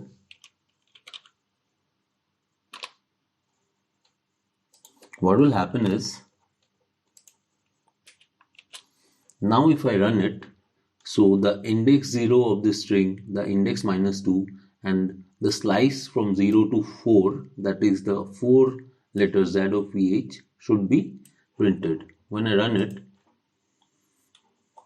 you can see that index 0 Z has been printed, index -2, that is the second last item, which is I, has been printed here, and then this slice from 0 to 4, that is the 4 letters here, Z of PH, has been printed. So this is how you can also use the indexing to use in case of a string data type as well.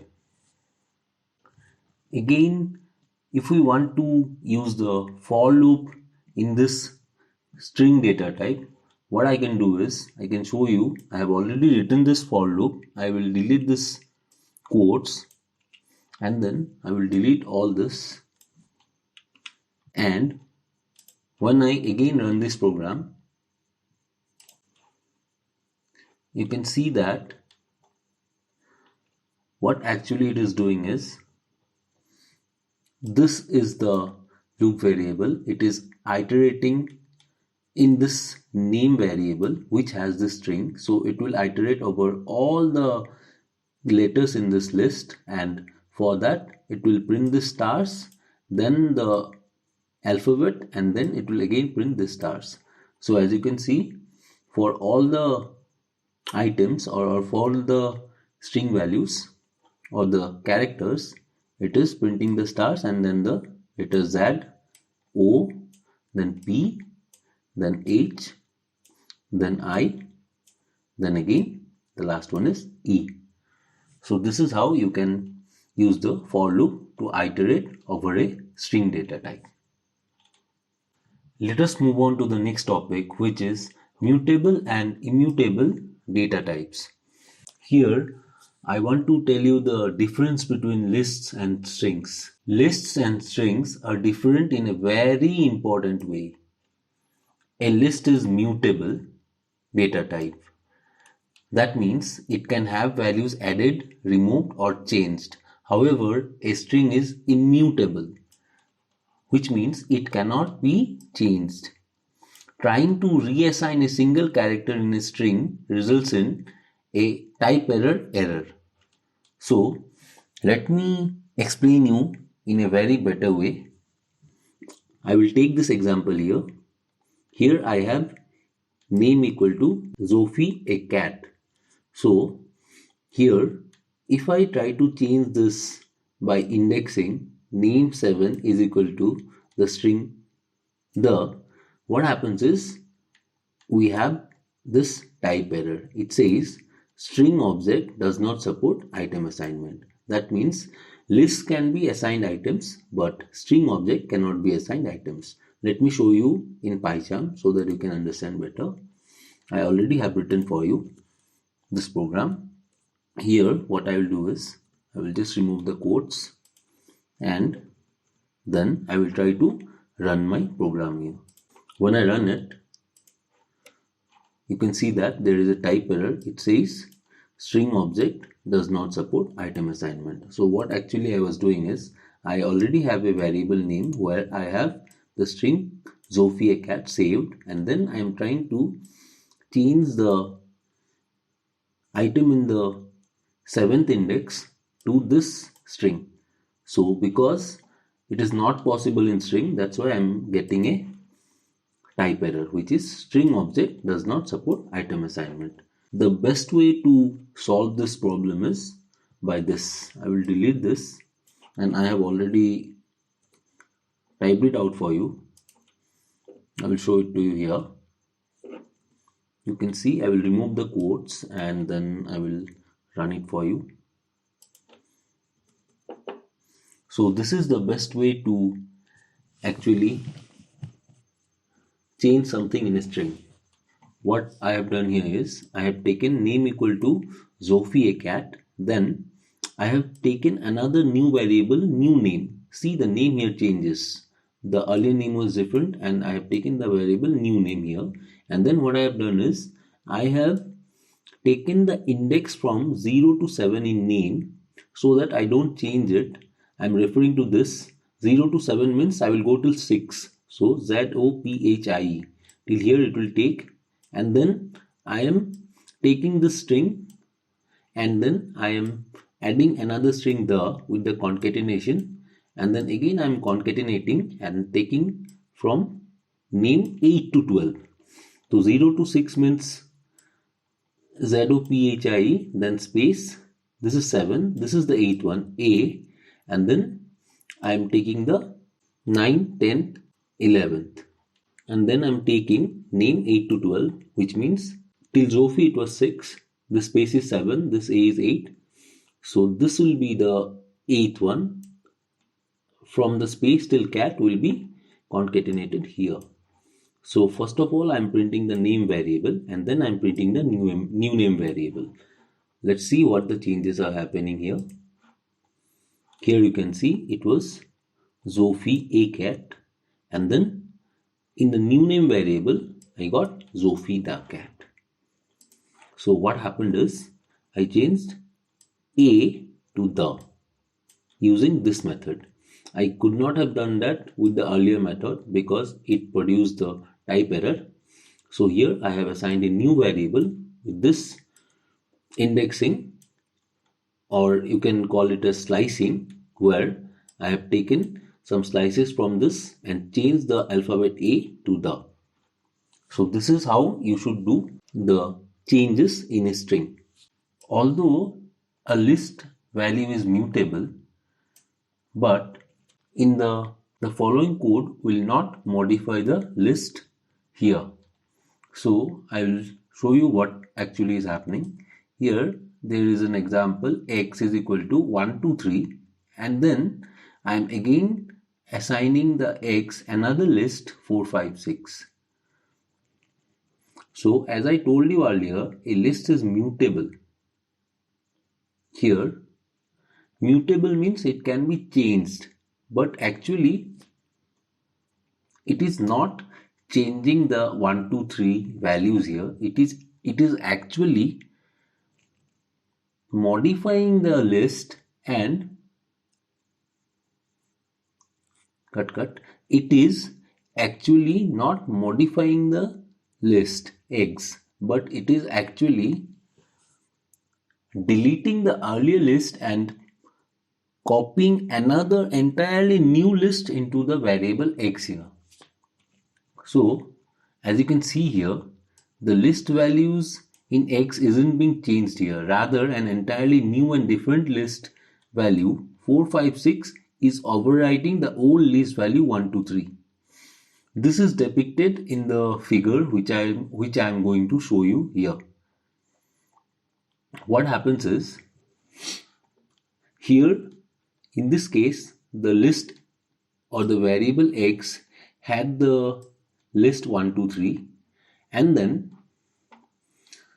when I again added this list 4, 5, 6 to it, what happened is the earlier list, which was 1, 2, 3, automatically got deleted and this new list got copied into the x variable. So now the list has, the x variable has an entirely new list which is having the values 4, 5 and 6. So let me show it to you in PyCharm. Here I have the list x which is 1, 2, 3. Here again I will do one thing. I I will print it for you here.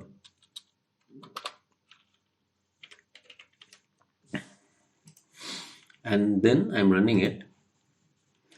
You can see here it was eggs 1 2 3. Then I printed the eggs variable. Here I'm getting the list as 1 2 3, but then I changed the values and then again I printed eggs. Here it is printing 4 5 and 6. So in this case it is not modifying it, it is absolutely copying or putting another new list entirely into this earlier x variable. So here in this case it is happening in a different way.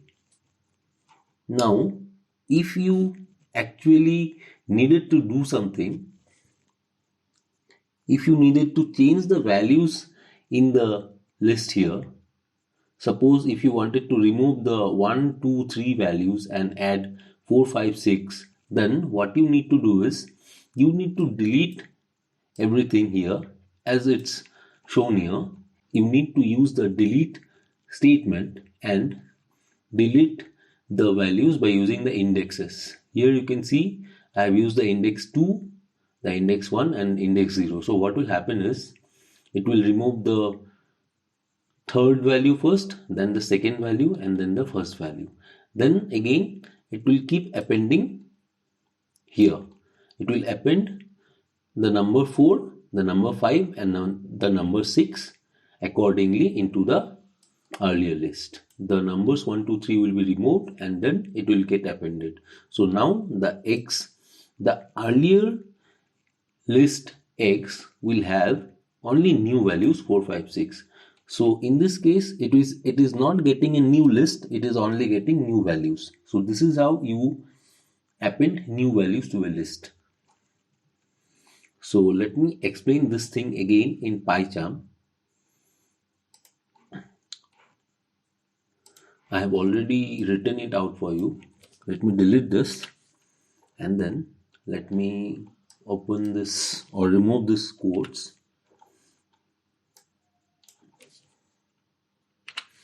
And here you can see I'm taking the x variable and putting this list in here, and then I'm using delete statement using the index 2 1 and 0. So automatically the third, the second and the first values in the list will be deleted. Then I'm appending 4 5 and 6 using the append method. Then I'm printing the x and this is not required. And then what will happen is if I run it, you can see now it has the values 4 5 and 6. So now the earlier list is only modified, a new list is not copied here. So I will show you in the diagram so that you can understand better what is happening. Here the list had 1 2 3 values in the list. Then the variable x, now when I use the indexing, then it removed the third item, then it removed the second item. Here the third item is removed, the second item is removed and the list is totally empty now. Then here you can see I am adding new items to the list. So 4 is being added, here 5 is being added along with 4, and here 4 5 and 6 are all together getting added into the earlier list. Here the list is modified, not deleted. So this is the use of the delete and the append method to modify the same list value in place. So the next topic is the tuple data type. The tuple data type is actually almost identical to the list data type except in two ways. First, the tuples are typed with parentheses, the forward bracket and the backward parenthesis, instead of the square brackets. As you can see here, it uses the parenthesis instead of the square brackets. For example, here is a tuple for you. This is a variable x which has the tuple data type assigned to it, and it has the values hello, 42 and 0.5. Now if I want to access the values in it, I can use the indexing. You can see here eggs, and in the square brackets I have used 0, which is the index. So 0 is pointing to the first value, which is hello. So when I check my value with this statement x0, it will produce the first value hello. Again, if I want to slice a tuple and find more than one value, then what I can do is I can use indexing from one range to the other range. So here you can see x1 colon 3 is written here. So it will represent the second item and the third item. But this 3 or the higher range will not be considered. As you know, in index it will be considered till 2. So 1 and 2. 1 and 2 means the second item and the third item. Here you can see 42 and 0.5 will be the answer here. This is the answer.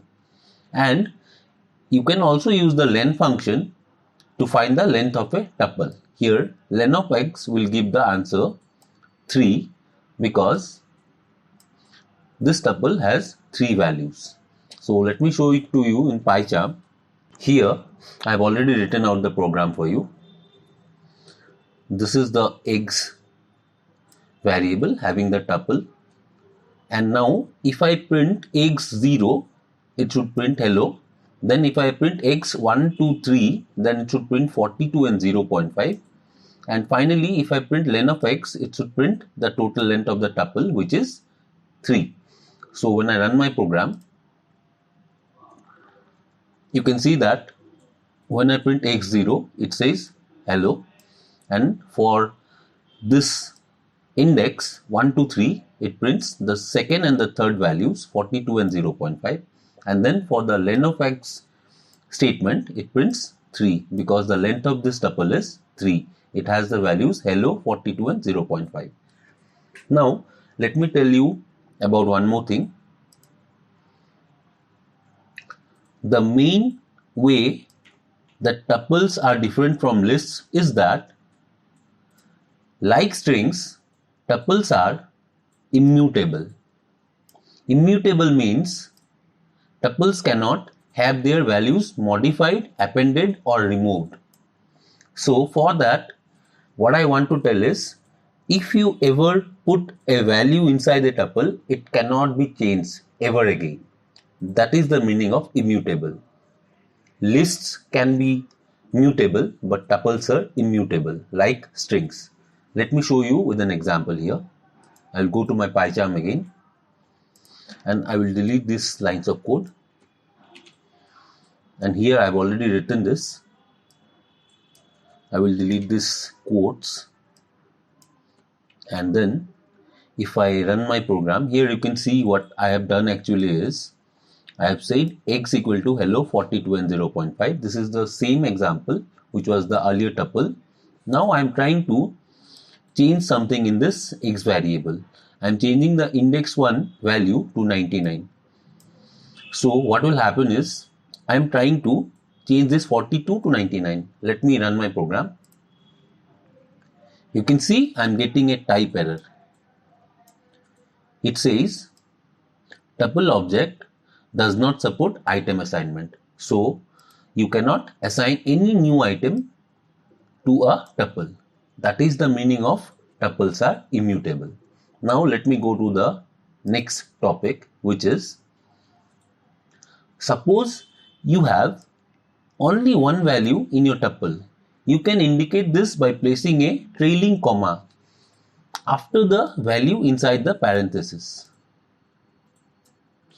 Otherwise, Python will think you have just typed a value inside regular parenthesis. That will not be considered as a tuple. So the comma is what lets Python know this is a tuple. Otherwise, it will not be considered as a tuple. So unlike some other programming languages, in Python, it's fine to have a trailing comma after the last line in a tuple. So let me show you with an example in PyCharm. I will delete these lines of code, and then I have already written it out for you.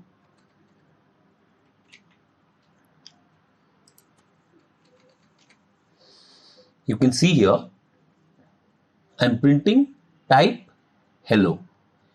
In this hello here, you can see that I've given a trailing comma. As you can see here, I've given a trailing comma. But in this hello here, I have not given any trailing comma. So when I print the type of these two values, let me check. When I run my program, you will find that the first one is a tuple because I have given a trailing comma, and therefore Python interprets or thinks that this is a tuple. But in the second case, it is only a string. So it says class str, and for the first one it says class tuple. So this is how you define a tuple when you only have one single value. You just provide a trailing comma and then Python interprets it as a tuple. So let me then go to the next example or the next topic. Now I will show you how to convert types with the list and tuple functions. With this type conversion, by using the list and the tuple functions, what you can do is you can convert a list into a tuple and convert a tuple into a list. I will show you how to do this, but I will also tell you the advantage. The advantage is that converting a tuple into a list is handy if you need a mutable version of a tuple value. What it means is tuples are always immutable, but if you want to change the values in a tuple, what you can do is you can change it into a list, because then you can mute the values of that, or you can convert the values in that or change the values in that. So let me show it in PyCharm.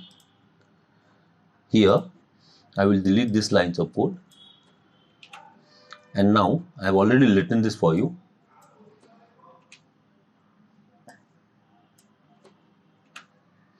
Here you see I have the tuple1 equal to tuple. This is the tuple function I am using here. Inside it you can see that I have this list because it is starting with a square bracket and ending with a square bracket. So here this list has cat, dog and 5.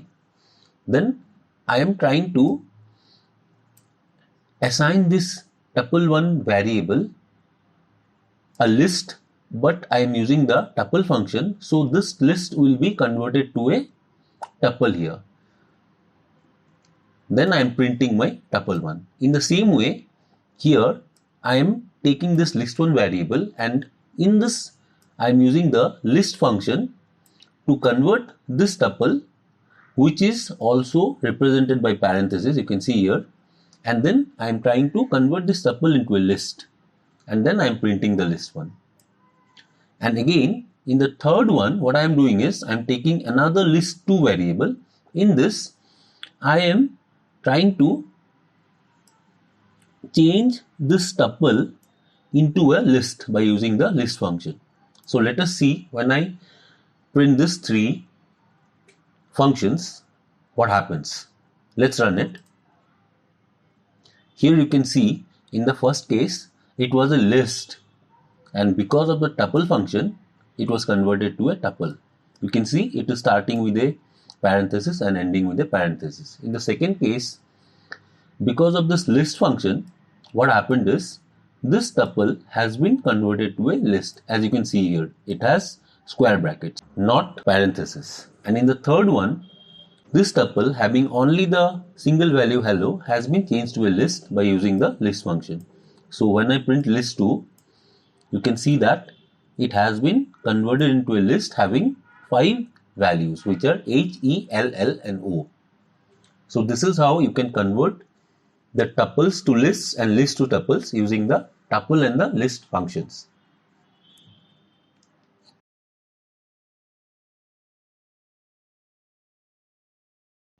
The next topic is references. So you might have seen variables actually store strings and integer values. So let me show you this example so that you understand this better. I have this variable here, spam, which has the value 42, and then I have this cheese variable which is actually assigned the value in the spam variable. So now if I update my spam variable and change the value to 100, and then if I check my spam variable, it will have this 100. As you can see here, it has the 100. And now if I check my cheese variable, what happens is it will have 42. So when I initially set the value 42 in spam, and then when I assigned cheese equal to spam, what happened is cheese now has the value 42, which is inside spam. But when I again change the value of the spam variable to 100 and then I checked spam, the value inside spam variable got updated to 100, but the value inside the cheese variable did not get updated. Here it only shows the value which was the initial value 42.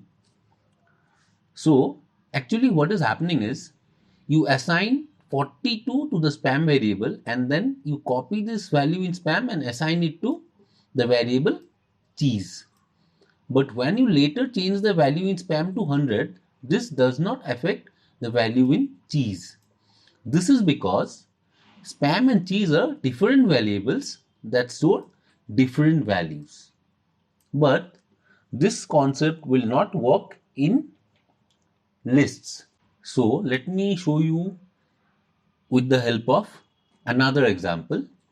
Here, in case of list, you can see that the spam variable here has a list containing this values 0 till 5, and then I am assigning cheese equal to spam, and then what I am trying to do is I am trying to change the value with index 1 to hello. So this value 1 should be changed to hello only in the cheese variable. But now if I am checking my spam variable, you can see that the spam variable has been changed, and earlier it had 0, 1, 2, 3, 4 and 5. Right now it has 0, hello, 2, 3, 4 and 5. So the 1 value has been removed. And if I check cheese, it also has changed to 0, hello, 2, 3, 4 and 5. Actually, this might look odd to you because the code changed only the cheese list. Here, according to this code, I am only changing the cheese list by using this cheese index 1 equal to hello. But it seems both the cheese and the spam lists have been changed. So what is actually happening here? So what is actually happening is when you create this list spam, here you assign a reference of it to the spam variable. The list is not copied to the spam variable. You are only assigning a reference to this list to the spam variable. But in the next line, what happens is the reference to this spam variable is only copied to this cheese variable. We are not copying the exact list. We are only copying the reference of the spam variable to this cheese variable. So what happens is now the values stored in the cheese and the spam variable refer to the same list value, this entire list. Now cheese and spam have the same list. So now there is only one list because the list itself was never actually copied. Only the reference to the same list was copied to the spam and the cheese variables. So now when you modify the first element of cheese, you are actually modifying the same list that refers to spam. So you are only modifying the same list because right now the reference to this list is copied in cheese as well as in spam variable. So let me show you in PyCharm so that you can understand better. I will go to my PyCharm and I've already written the code for you. Here you can see spam equal to 42, cheese equal to spam. Then spam I have assigned a new value 100. Then I'm printing spam and printing cheese. So here, if I run my program, you can see when I'm printing spam, spam has the new value 100. But when I'm printing cheese, this cheese variable has the value 42, which was the earlier value in the spam variable. But if you do this in lists, it will not behave in the same way. I will delete this, and I have already written the other code for you. I will just delete all these codes and show it to you. Now you can see that spam has this list, and now I am assigning cheese equal to spam. So what happens is, now cheese and spam are referring to the same reference to this list. This list is not copied to the cheese variable, only the reference to this list is copied to the cheese and the spam variable. So right now cheese and spam are referring to the same list. So ultimately what changes we make in cheese will also be made in the spam variable. So now what I am doing is I am changing the first or the second item actually in the cheese variable to hello. And what happens is, you can see here, this one should be changed only in the cheese variable. But just because these two are referring to the same list now, therefore when I print spam and print cheese and run my program, you will find that both the variables have been updated or changed. So actually the code should have only modified the cheese variable, but it is also modifying the spam variable as well, because these two are referring actually to the same list. So let me show it to you with the help of a diagram. Here you can see, with the help of this diagram, it will help you understand better. You can see here, when I assign spam this list, it actually did not contain this list, it only contained the reference ID to the list. This is the reference ID. So when I tried to assign spam and cheese the same list, it only contained the reference IDs and not the lists. You can see the reference IDs are same. So these two reference IDs are now referring to the same list here. So therefore, if I now change anything to the cheese variable, the changes will also reflect in the spam variable, because these two reference IDs are referring to the same list here. That is the case which is happening here.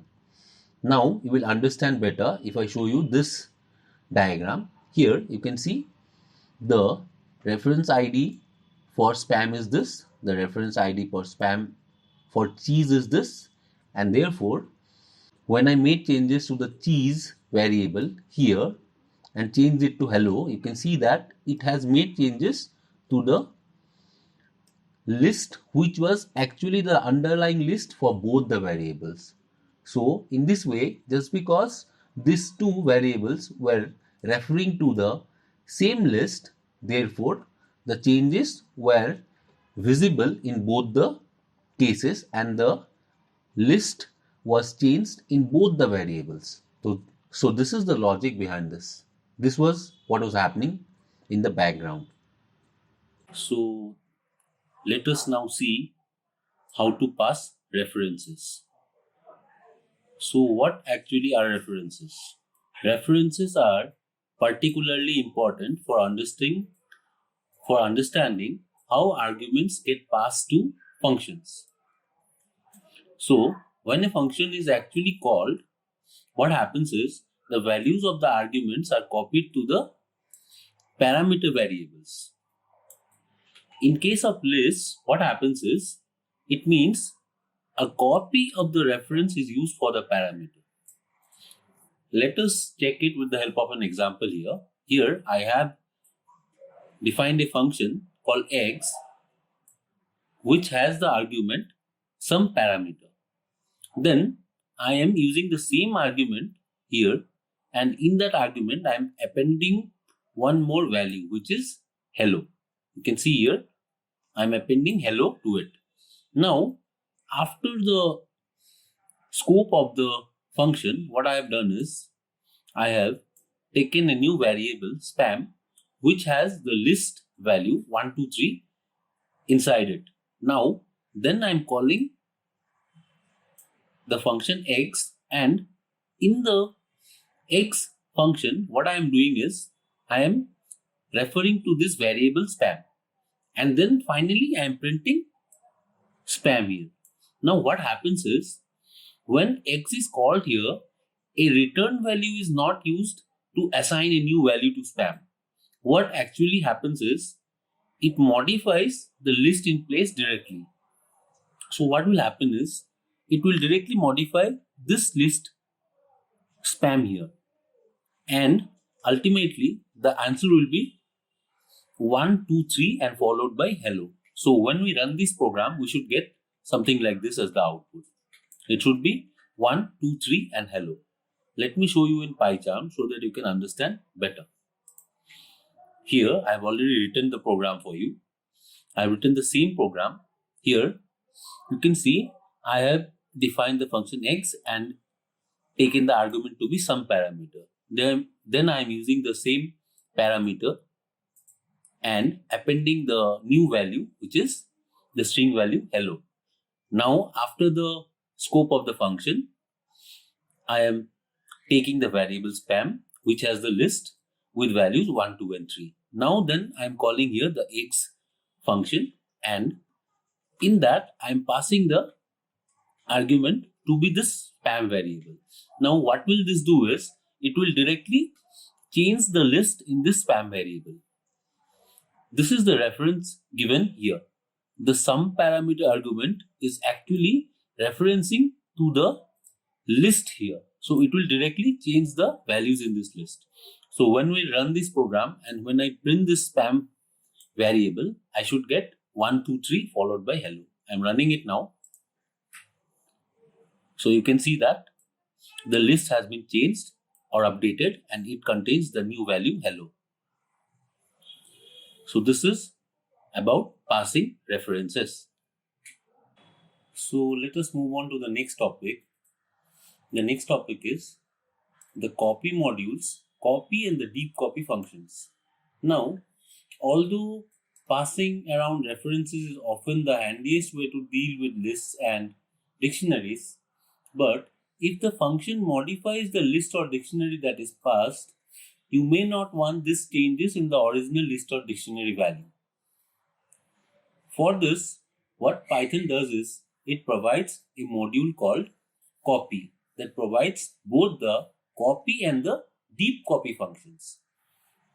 The first of these, which is the copy.copy function, can be used to make a duplicate copy of a mutable value like a list or dictionary, not just a copy of a reference. What I mean to say is, while we do not use the copy and the deep copy functions, if you try to change something in an earlier variable containing a list to a new variable, then both the earlier and the new variable lists will be changed. But if you don't want that to happen, and if you want to keep the initial variable with the list the same, then you can use the copy and the deep copy functions in this case. So to use the copy and the deep copy functions, what you need to do is you have to import the copy module. As you can see here, I have the example. Here I have imported the copy module. Then I have created a spam variable which has the list with the values A, B, C and D. After that, what I am doing is I am taking another variable cheese equal to, I am using the copy.copy function, and in that I am passing the parameter as the spam variable. Now what happens is this entire list is totally copied into the cheese variable. In earlier cases, what was happening was only the reference to this list was being copied, but now the entire list has been copied to the cheese variable. So now spam is a different list and copy will be another list. Now if I make changes to this cheese variable, see here I have made a change. I am taking copy 1 equal to 42. So what I am trying to do is, I am trying to change the list value, which is the second value B, to 42. And then if I am checking my spam variable, it is not changing. It is having the earlier values A, B, C and D. But then if I am taking my cheese variable, it has been updated and now it has A, 42, C and D. This is the use of the copy.copy function. Now let me show it to you in PyCharm. You will understand better. I have already written down the program for you. I have imported the copy module and then I have taken my spam variable with the list containing A, B, C and D. And finally, I am taking another variable cheese and using the copy.copy function, and then I am assigning this parameter the spam variable. Now this cheese variable contains another list, not the earlier list. So spam has a separate list and now cheese has a separate list. Now here I will try to change this. I will change one of the values in cheese by saying cheese 1 is equal to 42. Now what I am doing is I am changing this value at index 1 to 42. Let me now run my program so that I can check the status of my spam and the cheese variables. I'll run it. And here you can see earlier, this is the spam variable. It has the earlier content A, B, C and D. But the cheese variable has been changed. You can see it has been modified. It has a new value now, A, 42, C and D. So this is the use of the copy.copy function. But if you sometimes encounter with a list which has again some other lists as values inside it, then you can also use the copy.deepCopy function, which is the other function, which is the copy.deepCopy function here. So this is about the copy and the deep copy functions. Now let me explain you what the copy.copy function does. Here you can see that the spam variable,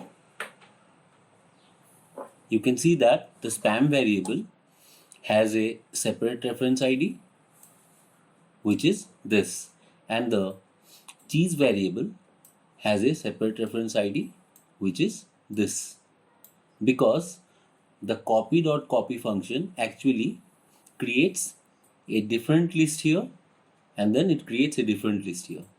So when we make changes to the cheese variable, only the changes will be highlighted in the cheese list, not in the spam list. So this is what the copy.copy function does.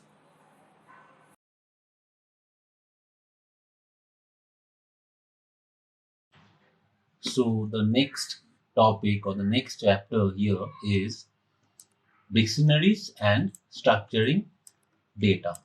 So here we will be talking about dictionaries and structuring data.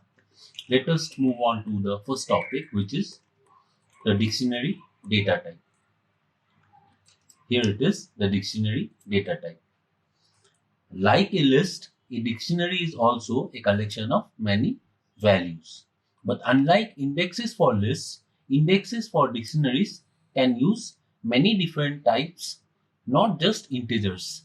Indexes for dictionaries are called keys, and a key is associated with a value, and it is totally called a key value pair. You can see here it is totally called a key value pair. So in a code, a dictionary is typed using curly braces.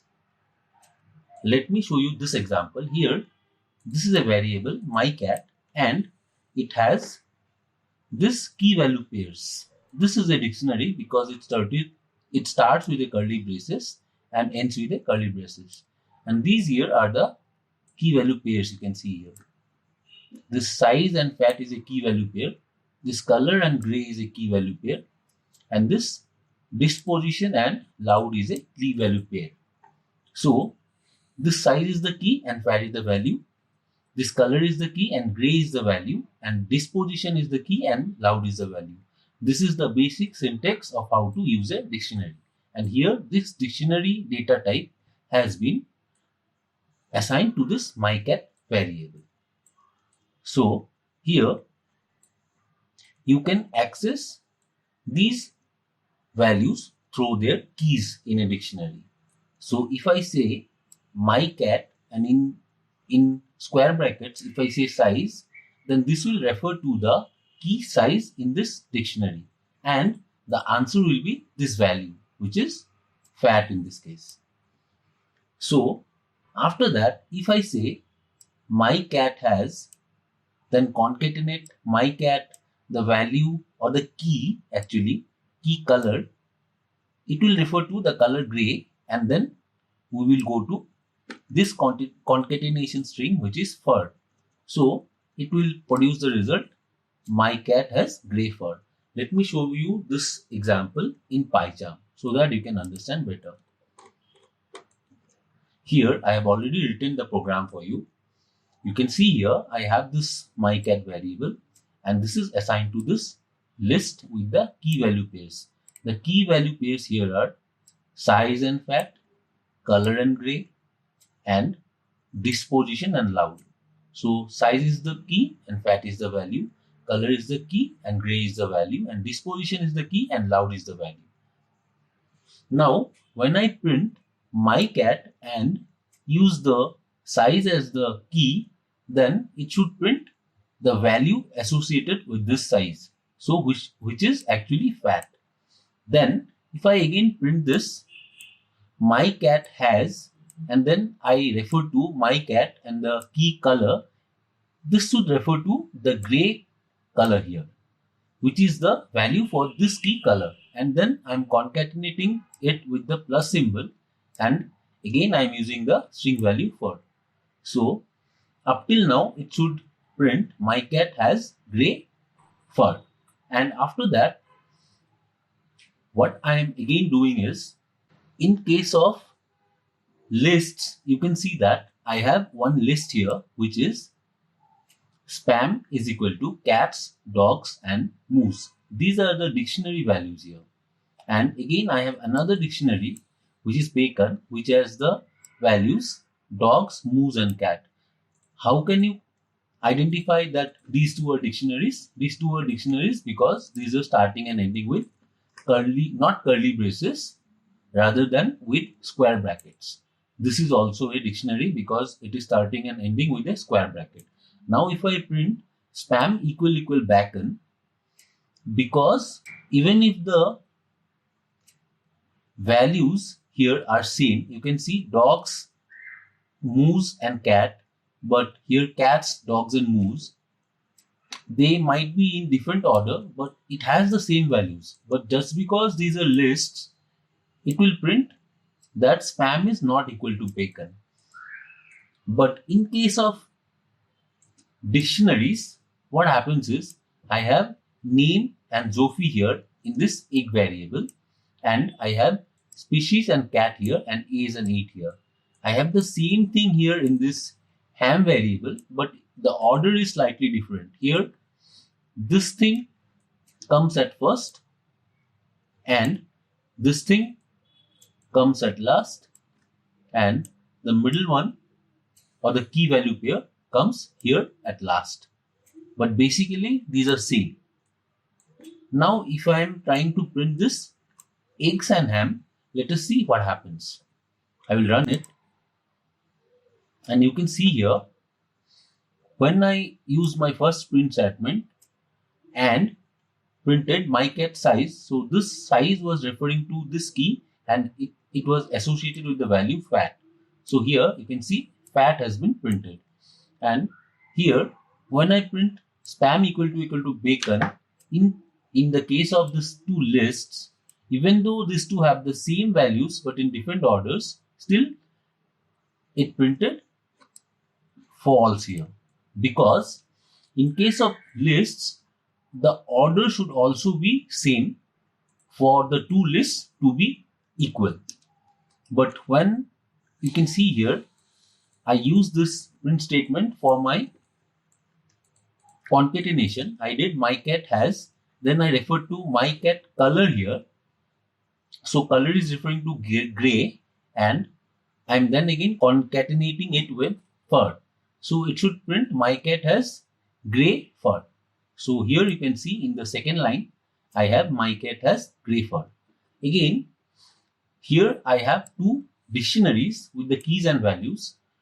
I just changed the orders here, but the keys and value pairs are same. So when I am trying to print eggs equal ham, you can see in the last one, I have true here, because even though the key value pair orders is different in two lists, if they are having the same key values, then these two dictionaries are considered equivalent. Therefore, we are getting the final result as true. So this is the basic difference between lists and dictionaries. It doesn't depend on the order of the keys and values in dictionaries, but in case of lists, you have to follow the proper order of the values. Otherwise, two different lists will be considered differently. They will not be considered as equivalent. Now let us go to the next topic.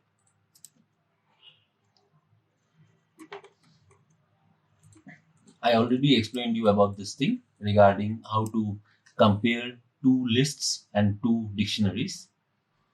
So, in case of dictionaries, if we actually try to access any key which is not present in the dictionary, let's see what happens. I will go to my PyCharm again, and here I will delete this lines of code for you. Then I'm going to this line. I have already written it out for you. I will delete these codes also so that I can highlight the code. Here I have taken a spam variable which has the keys and values name, Joffrey, and age and 7. So if I try to print spam color here, this is a key which is not present in the spam variable. So let me try to print this. If I print this, it says key error because this color key is not present in this list which is assigned to the spam variable. So when we try to access or represent a key which is not present in the variable of a dictionary, then what happens is we will come across the key error, as you can see here. Then let me take the next example for you. I will delete all these things and then I will go back to the course content. Okay, now I'm going to the course content. Here I showed you this thing. What happens when you try to call a key which is not present in a dictionary. Now let me go to the next one. Here you know that by now dictionaries are not ordered. So the fact that you can have arbitrary values for the keys allows you to organize your data in powerful ways. Suppose you wanted your program to store data about your friends' birthdays. You can use a dictionary with the names as keys and the birthdays as the values. So that can be done using a program which I will show you in PyCharm right now. I'm going to PyCharm and then I will show you the code that I have written for you already. I will remove this codes and then I will explain you the program here. Here you can see that I've written a program already. Here you can see I have a birthdays variable which is actually pointing to this dictionary with the key values Alice, April 1, Bob, December 12, and Carol, March 4. So then I am using the while loop and using the true data type, where what happens is it will go into the infinite loop. Then I am telling the user to enter a name. Then I'm taking the input from the user, his or her name. Then I'm checking if name is equal to an empty string, then I'm telling the program to break. So as soon as the user enters an empty string, it will break the program. Now I'm checking the user input. If the user input name is in my birthdays dictionary, then what will happen is I will print birthdays name. This name is referring to the key values here, and then I am concatenating it with the is the birthday of, and then I am using the last variable, which is the name. So that means actually what will happen is this in this place will come the date referring to the values here. Whichever date the name is pointing to will be getting the date from here, and finally it will be concatenated with the name associated here. The name is maybe Alice or Bob or Karen. And then if the name is not in the birthdays, then I'm printing I do not have birthday information for the name. And then if I don't have the information, I'm asking the user what is their birthday. Then I am taking another variable birthday and taking the input. And then what I am doing is I am concatenating the name given by the user with the birthday input provided here. And so it will update the birthday. So what happens is it will print birthday database updated. So let me run this program for you so that you can get a better idea. I will run it. You can see here it's asking me for the name, and it's also prompting me and telling me that if I press a blank, I will quit from the program. So first of all, let me give a name which is already available in the dictionary. I will say Alice. I don't have to give quotes, so I will just say Alice and press enter. You can see that April 1 is the birthday of Alice. Then birthday database has been updated. And now it is again asking me if I press a blank, it will quit. Just because it is a infinite loop, it will not quit as long as we don't press the empty string. So here, if I again give any other name, say John, and press enter, it is telling me that I do not have birthday information for John. What is their birthday? It's asking me. So as soon as I do this, I will give the birthday as May 13 and press enter. It says birthday database updated. Now it is again asking me to enter a name and blank to quit. Now if I check with the name John and press enter, which I gave earlier, now you can see it has already updated this May 13 here, and it says May 13 is the birthday of John. So this is how this program is working. Now if I do not provide any input and just press enter, it will be considered as an empty string and then it will go out of the loop.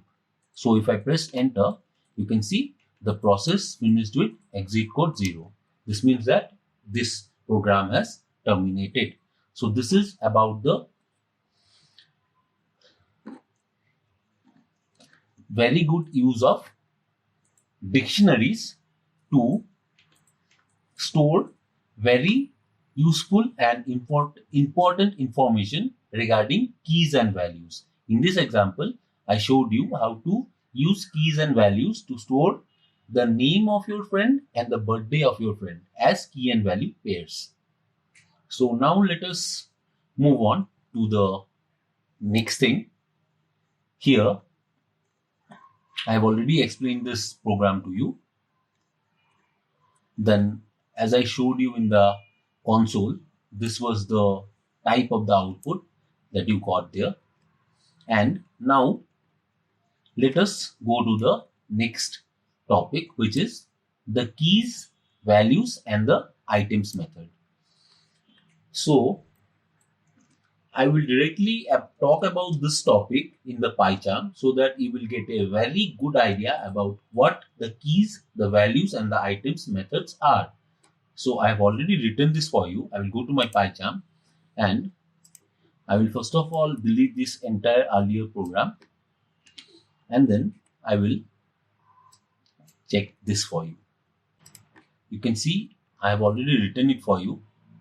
Here what happens is I have a spam variable which has the key value pairs color, red, and age 42. So now I'm using a for loop, and then what I'm doing is I'm using the in operator here. So this loop will be iterating in the spam dot values method. Here what happens is this v variable will iterate in the values in the dictionary.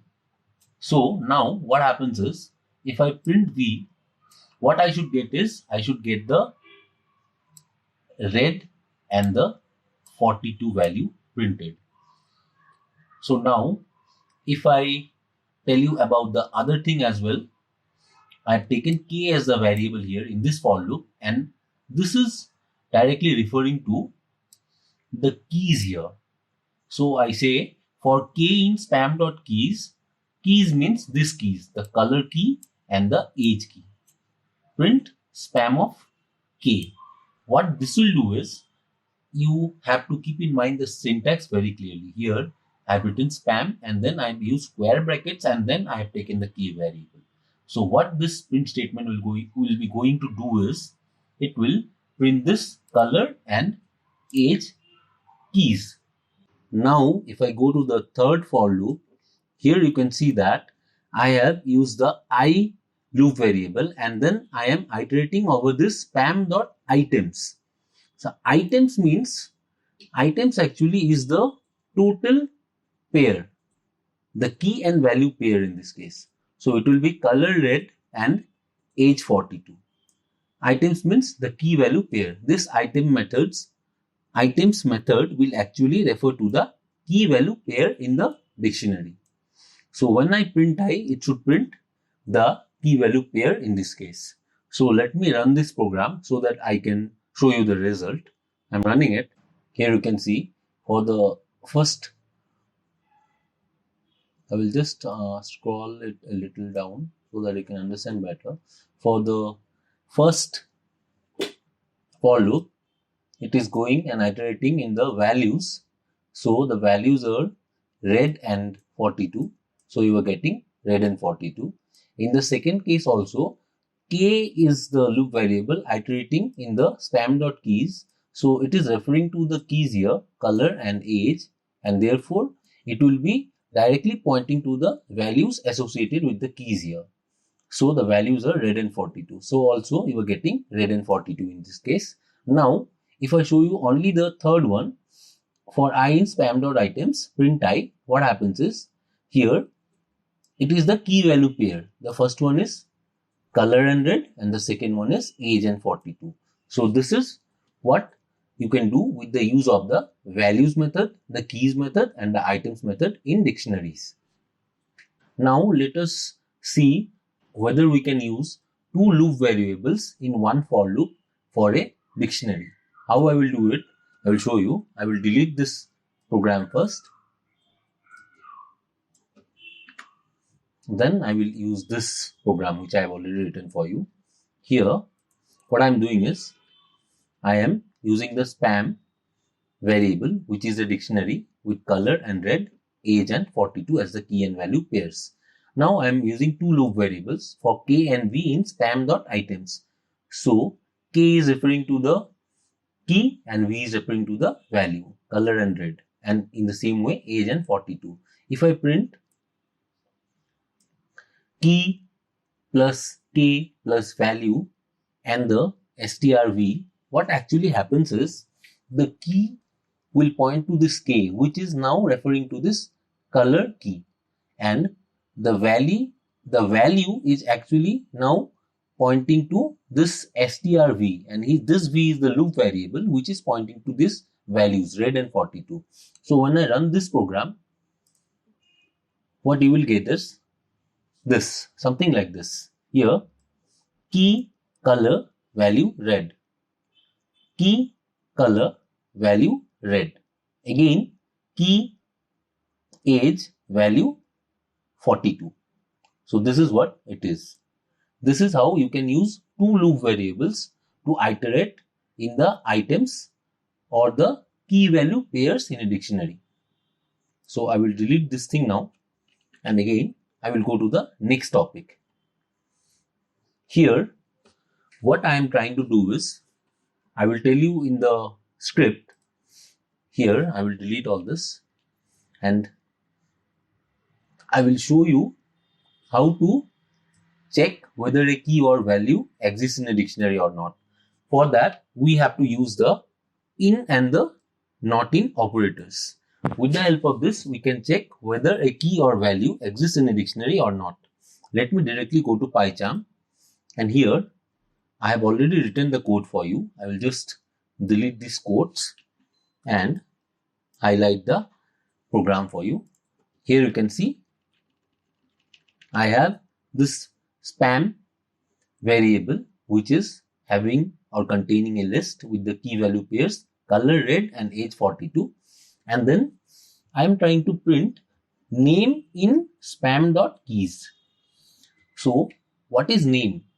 Name is actually a key which I am asking the program whether it is available in the keys of the spam dictionary or not.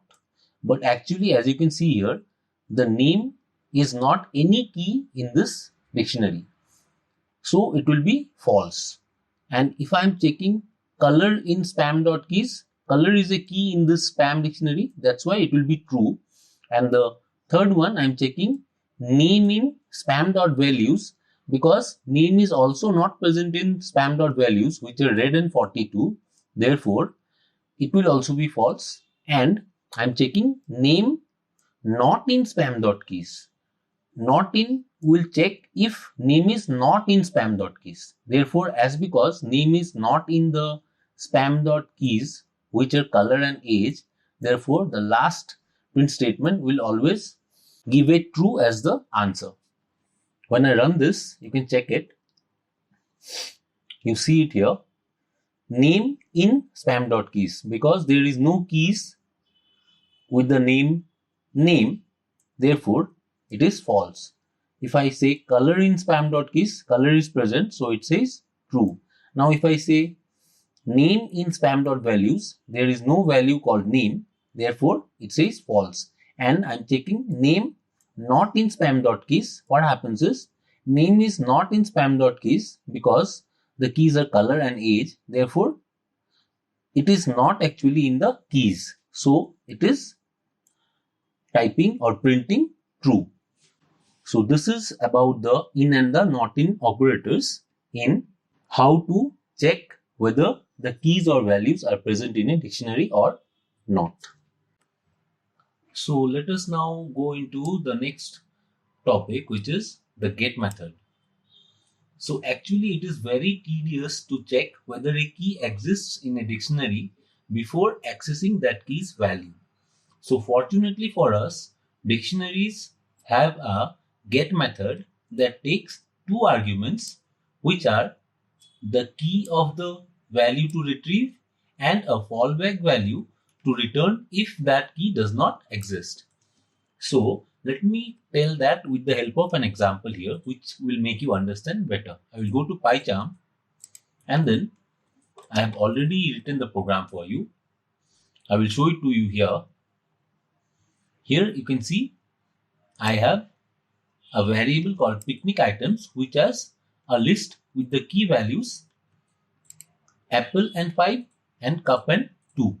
So here apple is the key and 5 is the value, cups is the key and 2 is the value.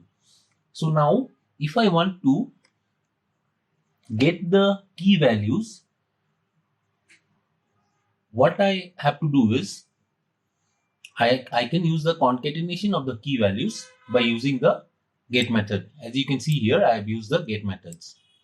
Let me show you what happens. Where in this print function, what I'm doing is I'm writing I am bringing, this is a string, and then concatenating with str picnic items dot get. You can see this picnic items dot get. What this dot get method does is it actually takes this cups key and then it will go into this value. And if this cups key does not have any values associated to it, then by default it will return 0. But in this case, we have already 2 as the value, so we should get in return 2.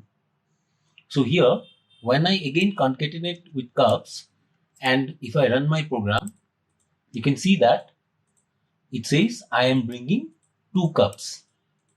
So in the same way, when I am trying to do for the second print statement, you can see here I am bringing plus str picnic items dot get eggs 0.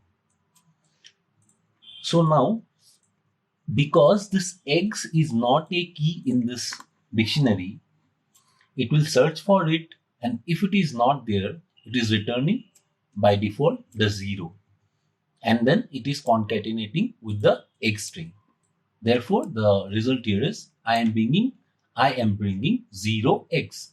So this is because there is no key called eggs here in this dictionary, and therefore by default it will return the 0 value. So this is about the get method. So now let us go into the next topic. After that, you can see I explained about this example in PyCharm and told you how to use the get method here. In the first case, it showed it bought the result 2, and in the second case it bought the result by default 0 because X was not a key in this picnic items list, picnic items dictionary. So here I want to tell you something very important. When I am trying to use the get method, I will get the required and desired output. But if I don't use the get method, what happens is, if I am trying to search for a key value called X in this dictionary, I will find that there is an error called the key error. It says key error. You can see here the key error because X is not associated with this keys in the dictionary. The keys are apples and cups. There is no eggs. So without using the get methods, we cannot search for keys which are not available in the dictionary. Now let us also see about the set default method. In the set default method, what happens is, I will tell you about the set default method now. In this set default method, what happens is, you will often have to set a value in a dictionary for a certain key only if that key does not already have a value. This means what I am trying to tell is, here I have a spam variable which has a dictionary with the values and keys name and puka and age and 5. So if I am checking if color not in spam, spam color equal to black. So what it means is, I am trying to check whether this color key is available in the dictionary or not. If it is not available, then I am trying to insert this color key into the dictionary and put the value black inside it. So that is what I am trying to do in this code. Now, what the set default method does is, it actually offers a way to do this in one line of code. Let me show you how to do that. I will go to PyCharm and explain it in a better way. I will delete the earlier example and now I will show this. Here you can see this. I have already written the example for you. Here just see this carefully. The spam variable has a dictionary with the key values name, puka, and age and 5. Now what I am doing is I am trying to set with the set default method the color, key, and the value black if it is not available. As because the color, key, and the value black is not available in this dictionary, what it will do is when I print spam here, I can see that it will actually insert this new key value pair into the dictionary. And then again, if I try to set another attribute, say spam.setDefault color and white, this time it will not change it because earlier in this line of code, we have already set default the color and the key attribute here. So when I print this line of code, then what happens is it will actually show the earlier one, color black. So let me run it so that you can understand better. I'm running it. You can see that for this print statement, I got name and puka, age and 5, then color and black. This was because of the first set default statement or the method used. Now, when I'm trying again to set default the key value color to white, then it has not been changed when I use this print statement because it has already been set and it will not be again changed. It cannot be changed again. That's why you are getting the same result and the dictionary value in the spam variable hasn't changed. It will remain the same as it was earlier. So this is about the set default. Once you have set some key and value into a dictionary, you cannot again change it. It will confirm if it is existing. If it exists, then it will not be able to change it. So this is totally about the set default method. Now I'm deleting this example for you and then I will show you something else now. Let us go to the next topic.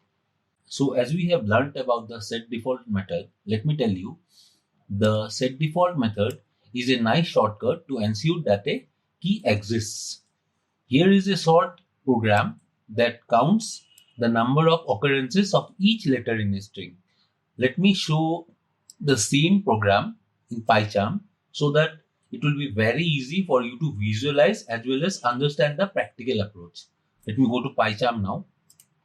Here I have already written the code for you.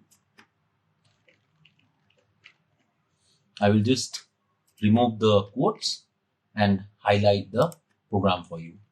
Here you can see that I have a message variable which actually is a sentence. It is a string which has lots of characters, alphabets and then spaces and then symbols and as well, comma, full stop and spaces. So then I'm taking a count variable where I'm taking an empty dictionary.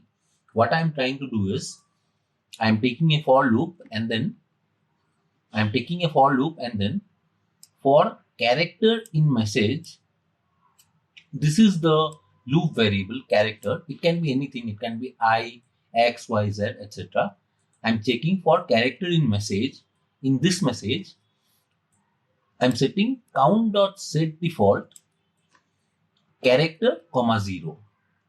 So what it means is if there is a character, then it will point to that character and then it will tell count character equal to count character plus 1. So what I'm trying to do is I am trying to print all the characters in this sentence and then I am also trying to print the number of times all the characters occur in this sentence. So therefore I have used this print count. Before that I have also incremented this count character variable.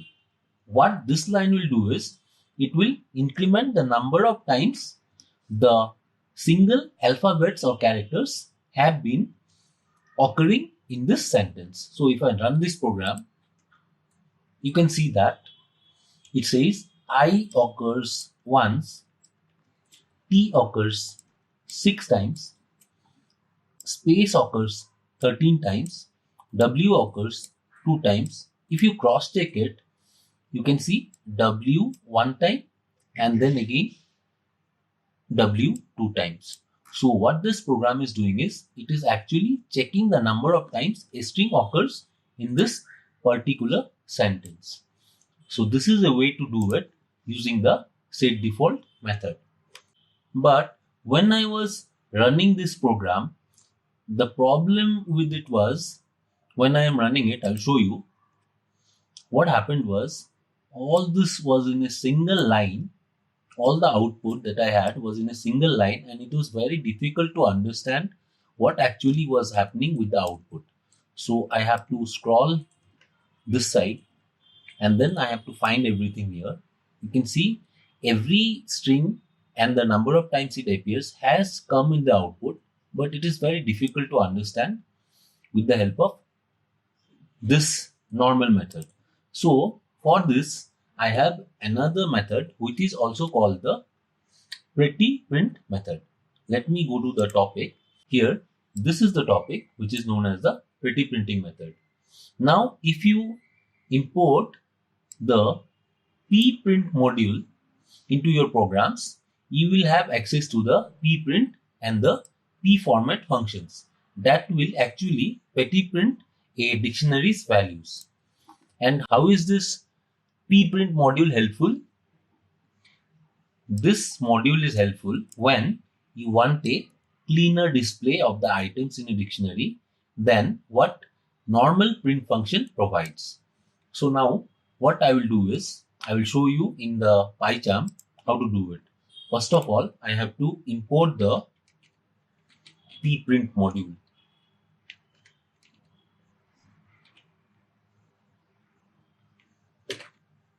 And after that, what I can do is, I can use it instead of the print statement. What I will do is pprint dot pprint. So this is the only change that you have to do. You just have to import the pprint module and then you have to use pprint.pprint count. Now let us see what this changes do to the program. Now when I am trying to run my program, what happens is, it's very easy to understand the output now. You can see that here the space character appears 13 times, the comma appears 1 time, the dot or the full stop appears 1 time, alphabet capital A appears 1 time, and so on. I appears 1 time. And in the same way, you can check everything in a single and a very beautiful display fashion. So this is the feature and the advantage of the pprint module. So this thing is about the pretty printing.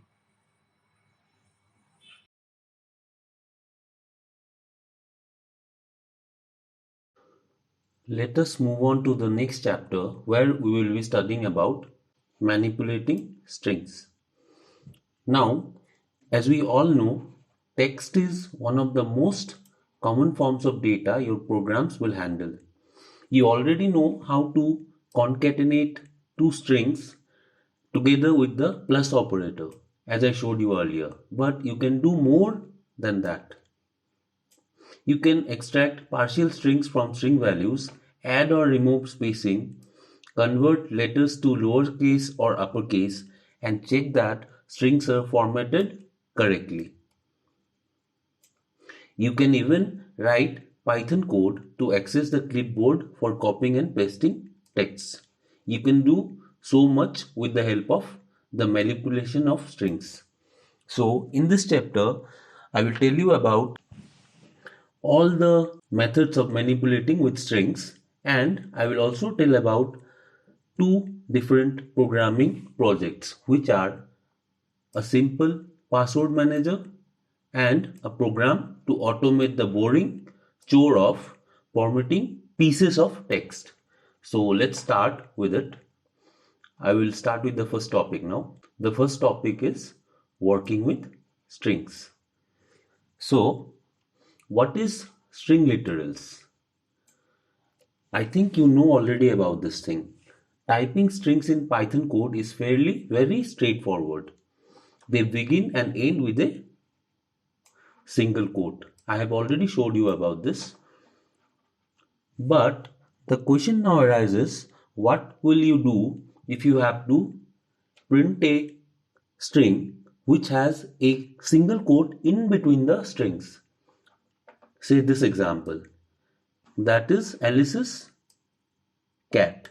How will you do this? Because in this string there is a single quote in between the strings. So what happens is, when we type this code in the PyCharm or even in the idle shell, Python interprets this that the code starts here and it ends after Alice, and that all the other characters after the single quote are invalid. Fortunately, we have a very good solution for this. So, which is double quotes. Now, what you can do is you can use this thing. Here, if you use double quotes in the beginning and the end of a string, then you can put single quotes in the middle of the string. So this is a very good solution. So Python provides this solution to us. You can use strings in between single quotes or even with double quotes. It doesn't matter. Both are same. But it is better to use double quotes because it helps you if you have any single quotes which you want to enter in between the strings. So that is the advantage. Now let me talk about the escape characters. So what is actually an escape character? An escape character lets you use characters that are otherwise impossible to put into a string. An escape character consists of a backslash. This is the symbol of the backslash, followed by the character you want to add to the string. So this is an example here. I have a spam variable which is assigned the string values, and in between the quotes you can see I have used a backslash. So what is basically this backslash doing here? So here Python knows that since the single quote in Bob's has a backslash, it is not a single quote meant to end the string value. The escape characters backslash single quote and backslash double quote let you print single quotes and double quotes inside your strings respectively. So this is the advantage of using escape characters. I will show it to you in PyCharm so that you will understand better. But before that, I want to show you the table of the escape characters. Here are all the escape characters.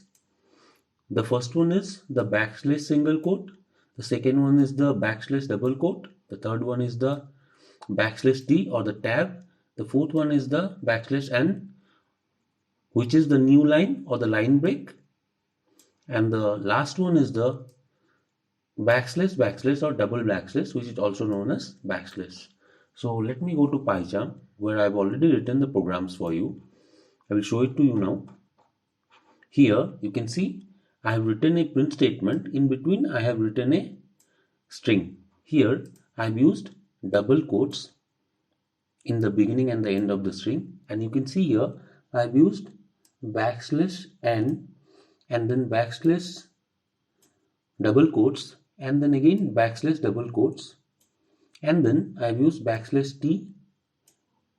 So what this backslash characters are doing is, this slash n is for the new line and this slash double quotes is actually allowing us to use the double quotes in between the strings, and this is allowing us to use the double quotes in between the string, and this slash t is actually helping us to give a tab space in between the strings. So when I run it, you will understand better what is the use of this escape characters here. I will run it, and here you can see hello there has been printed in a line, and after that, because of slash n, you have a new line, and there you are getting all this. And after that, you can see how are you has been printed because of this. And what this double quote escape character is doing is it is allowing us to use the double quotes in between the string. So this double quote and this double quote will be printed together with Tom. So you can see here, because of the escape characters, we are getting this double quotes here before and after Tom. And after that, I have used the /t or the tab escape character, and because of that I am getting a space here. You can see that I have a space here between the quotes, and after that the I am doing fine string has been printed. So this is the use of the escape characters. It allows you to use single and double quotes, or it allows you to go to the next line or put a tab space between the strings. So I hope you have understood about the escape characters. Now let us move on to the next topic. The next topic is raw strings. What is the advantage of raw strings? You can place a R before the beginning quotation mark of a string to make it a raw string. What will it do?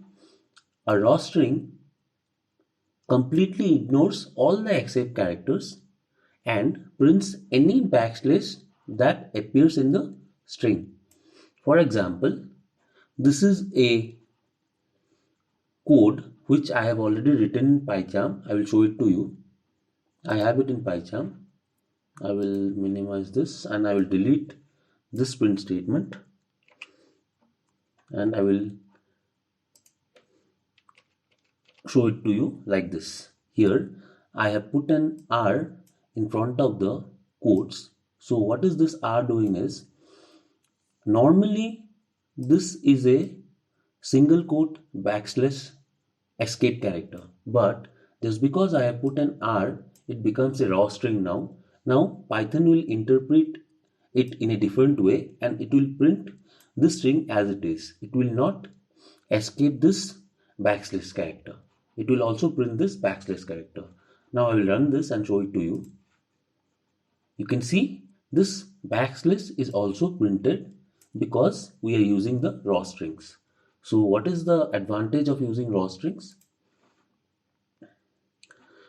The advantage is that raw strings are helpful if you are typing string values that contain many backslashes, such as the strings used for regular expressions described in the next chapter. We will deal with it later, but for now you can understand that if you want to print any backslash characters in between the strings, then you can use the raw strings by the symbol or the letter R in front of the quotes.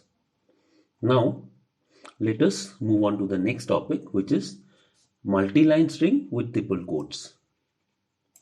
So what does this mean, multi-line strings with triple quotes? Let me show you in PyCharm. You will have a better idea. Here I will delete this line of code and I will show it to you here. Here you can see I will delete this and this as well. Now in this print statement, what I am doing is I am using triple quotes. You can see here I am using triple quotes here in the beginning and as well as in the end. So what this triple quotes is helping me to do is, it is allowing me to write multi-line statements. Here you can see I am writing dear Alice, comma, and I am going to the next line and then I am writing some other sentence, and then in the next line I am writing sincerely, and then in the next line I am writing Bob. Only a single quote would not have allowed me to do so, but just because I am using triple quotes, this has become a multi-line string. Now if I run my program, you can see that this entire thing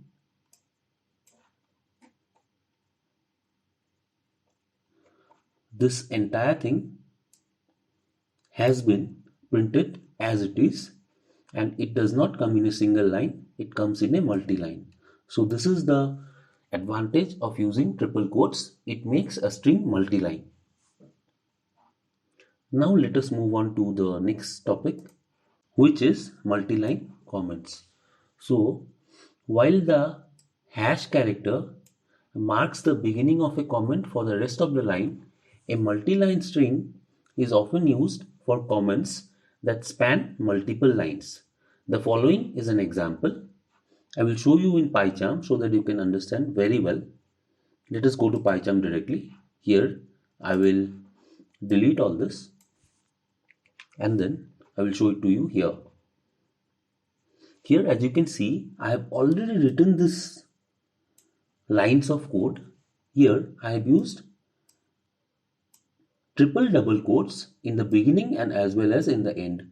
So what this is helping me to do is Python will interpret this as a comment and it will not execute this lines of code. It will just leave it as it is and it will go on to the next line. So here you can see if I remove this, it is becoming black. But if I bring back the quotes here, you can see it is highlighted in gray color. So this is a multi-line comment now. But if you want to write a single line comment, what you can do is you can use a hash followed by whatever you want. You can say this is a single line comment. So this is how you write a single line comment. And this is how, by using triple double quotes, you can write a multi-line comment. So I will delete this and then I will move on to the next topic. The next topic is how to use multi-line comments in between functions. I have already written it out for you. Let me show it to you. You have seen I have defined a function named spam and there I have used a multi-line comment. I have also written this is a multi-line comment to help explain what the spam function does. And then I am printing a simple string hello. So this is the use of triple double quotes to use or to define multi-line comments. So this is about the multi-line comments using strings. So I will delete this as well. And then let us move on to the next topic. The next topic is about indexing and slicing strings. So it is almost the same as we did in lists and in dictionaries. So let me show you in PyCharm directly so that you can get a better idea. I will go to my PyCharm and already I have written the lines of code for you. I will just remove the quotations. Here you can see I have defined a variable spam and put the string value hello world to it. Then I am trying to print spam 0. So what does this 0 means? 0 means the first index of the string. In the first index there is a character called h. So when I print spam 0, it should print the first character h. And then what I am doing is I am taking another variable cheese and in that I am assigning the spam variable with the slice 3 to 6. So from 3rd to the 6th character of the spam variable, this slice will be stored in the cheese variable. Now if I print cheese and then if I run my program, you can see, I will show you by going to my program code. Now you can see that when I printed spam of 0, this is the output. As I told you, 0 refers to the first index, which is the character h. Therefore, we got h as the output. And here, this is a slice from the 3rd to the 6th character. So, 3rd will be 1, 2, 3, this L, and to the 6th character. But remember that the last index is not considered. Therefore, it will be from 3 till 5. So, 3, 0, 1, 2, 3, and then here. So, 3 means 0, 1, 2, 3. So, therefore, 3 means here 0, 1, 2, 3, the fourth one, and then it will go till 5 because the last index is not considered. Therefore, I will get L and O. As you can see here in the output, I am getting L and O. So this is how you do slicing with the indexes, and also you can slice values out of a variable and put them into other variables. Now let us move on to the next topic. The next topic is the in and the not in operators with strings. So I will directly tell about it in PyCharm because it will be very easy for you to understand in that way. Let us go to PyCharm now, and I will minimize this. I have already written the code for you. I will show it to you now. Here is the code. I will delete the quotes, and now you can see I have a spam variable with the string hello, and I am printing HE in spam. That means I am checking whether HE string is present in spam or not. But here you can see HE is already present in the spam variable. So what will happen is when I check it, it will print true. In the next case, I am trying to print king in spam. So as you already can see here, king string is not present in this hello string. So what will happen is it will print false. And in the third case, I am checking LLO not in spam. The not in actually checks whether it is not in the spam variable. But in our case, LLO is actually present in the string. So therefore, it will print false. Let me run my program. You can see here, for the first case, HE was present in this string. Therefore, we got true. In the second case, king was not present in this string. Therefore, we got false. And in the third case, what I was doing was, I was checking if LLO was not in spam. But actually, LLO was there in spam. Therefore, it said false. This is how you use the in and the not in operators in strings. The next topic is the upper, the lower, the is upper and the is lower string methods. Now, the upper and the lower string methods return a new string where all the letters in the original string have been converted to uppercase or lowercase respectively. Let me tell you one more thing. The non-letter characters in the string remain unchanged. So let me show you in PyCharm so that you can understand better. I will go to my PyCharm, and here I have already written a code for you. You can see here I have spam variable is equal to this hello world string, which is consisting of both uppercase letters and lowercase letters. And I also have one exclamation mark here. Now if I use spam variable and say spam dot upper method, what will happen is it will convert every string into an uppercase. And then if I use the spam dot lower method, it will convert everything again into a lowercase. So let me show you by running it. I will run my program, and you can see for the spam dot upper method, when I printed my spam variable, it gives everything in a uppercase. And when I did it for the second one, spam dot lower method, again it was changed to a totally lowercase string. So this is the use of the upper and the lower methods in strings.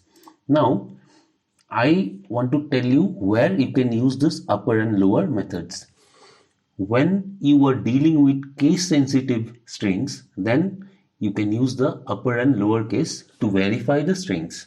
Let me show you with an example so that you can understand in a better way. I will delete this and I will show you the other program that I have already written for you. Here I will delete this quote as well, and see I am printing how are you, and then I am taking the user input in the feeling variable, and then I am saying if feeling dot lower is great or equal to this lowercase great string, then I'm printing I feel great too. And if it is not equal to this lower string great, then what happens is I am printing the else statement, which is I hope the rest of your day is good. Now when I'm running my program, you can see the use of the lower method here. I'll run it and you can see it's asking me how are you.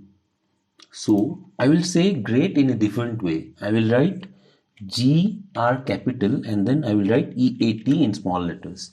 Then if I press enter, it still says I feel great too, because the lower method, what it actually is doing is it is converting this great to lower cases. So everything here will be converted to lower cases, and that's why it is equivalent to this lowercase great. That's why it is printing I feel great too. Now if I give some other values, I will show you. I will run it again and it is asking how are you. I say fine, and if I press enter, it says the below statement, I hope the rest of your day is good, because this lowercase value was not equivalent to this lowercase great string.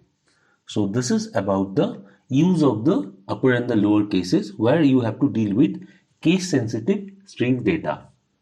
Okay, now I will show you how to use other two methods, which are the is upper and the is lower. Let me delete all this and let me go to the topics here. The is upper and the is lower methods will return a boolean true value if the string has at least one letter and all the letters are uppercase or lowercase. So uppercase is for the is upper and lowercase is for the is lower. So I will show you in PyCharm. Let me go to my PyCharm and I have already written the code for you. I will show it to you here. Here you can see I have written a code. I will remove the comments and now you can see I have a spam variable which has the string hello world, and now I am printing spam dot is lower. So what it will check is, it will check if every character in the string is lowercase. If it is lowercase, then it will print true, otherwise false. In the same way, the is upper method is to check if all the characters in the string are uppercase. If all are uppercase, then it will print true, otherwise it will print false. So in the third case, I am taking a totally uppercase string here and I'm asking by using the is upper method whether the total entire string is completely capital letters or not. So here it is totally capital, so it will print true, and in this case there are small letters A, B and C followed by 1, 2, 3, 4 and 5 numbers. So here I have 3 small letters or the lower case. Therefore this is lower method will actually print true. It will ignore the rest of the numerical values. Here in this last one, here you don't have any lowercase alphabets or letters or characters. So I said the is lower method is only true when there is at least one lowercase character, but in this case we don't have any lowercase characters. Therefore when I check it with the is lower method, it should return false. So let me run my program so that you can understand. I'm running it. You can see here the hello world had lowercase as well as uppercase characters. So when I checked with the is lower method, it said false. And again I checked with the is upper method to check whether every character is uppercase or not. Here we have upper and lower case both characters. Therefore it also in this case typed or gave the output false. In the third case, I said I checked with a uppercase string and checked with the is upper method, and therefore just because all are uppercase I got true. In the fourth case, I checked ABC 1 2 3 4 5, where ABC are lowercase. Therefore, when I use the is lower method, I am getting true. And in the final case, I am checking 1 2 3 4 5 with the is lower method, but here I don't have any single lowercase character. Therefore, I am getting the result as false. So this is about the is lower and the is upper methods of strings. So the next topic is the isX string methods. Along with the is lower and the is upper, there are several string methods that have names beginning with the word is. The methods actually return a boolean value that describes the name of the string. Here are some isX string methods. These are the methods: the is alpha, the is all num, the is decimal, the is space, and the is title. So what does the is alpha do? The is alpha returns true if the string consists of only letters and is not blank. The is all num returns true if the string consists of only letters and numbers and is not blank. The third one, the is decimal method, returns true if the string consists only of numeric characters and is not blank. The fourth one, is space, returns true if the string consists only of spaces, tabs and new lines and is not blank. The fifth one, is title, returns true if the string consists only of words that begin with an uppercase letter followed by only lowercase letters. Let me go to PyCharm and then show you with an example so that you can understand it in a very good way. So let us go to PyCharm. Here I already have the program code typed for you. You can see here is the program code. I am using the print statement, and here I am taking the hello string and telling is alpha. The is alpha checks whether it is a string containing only alphabets or characters. When I check with the is alpha method in this string, it should print true. And in the second case, I am checking is alpha, but here you can see there are 3 numeric values. So it will return false. And in this, the all num, what it does is, it checks if the string has both alphabets and numbers. So here you have both alphabets and numbers, so it will return true. And in the fourth one, I have the is all num, but here I don't have any numbers. But since I have letters also in this string, therefore the definition of is all num is that it should have at least numbers or alphabets. Therefore, here you can see that the is all num method actually checks whether the string has at least alphabets or numbers. So here we have alphabets, that's why it should return the true value. And in the fifth one, I am checking is decimal.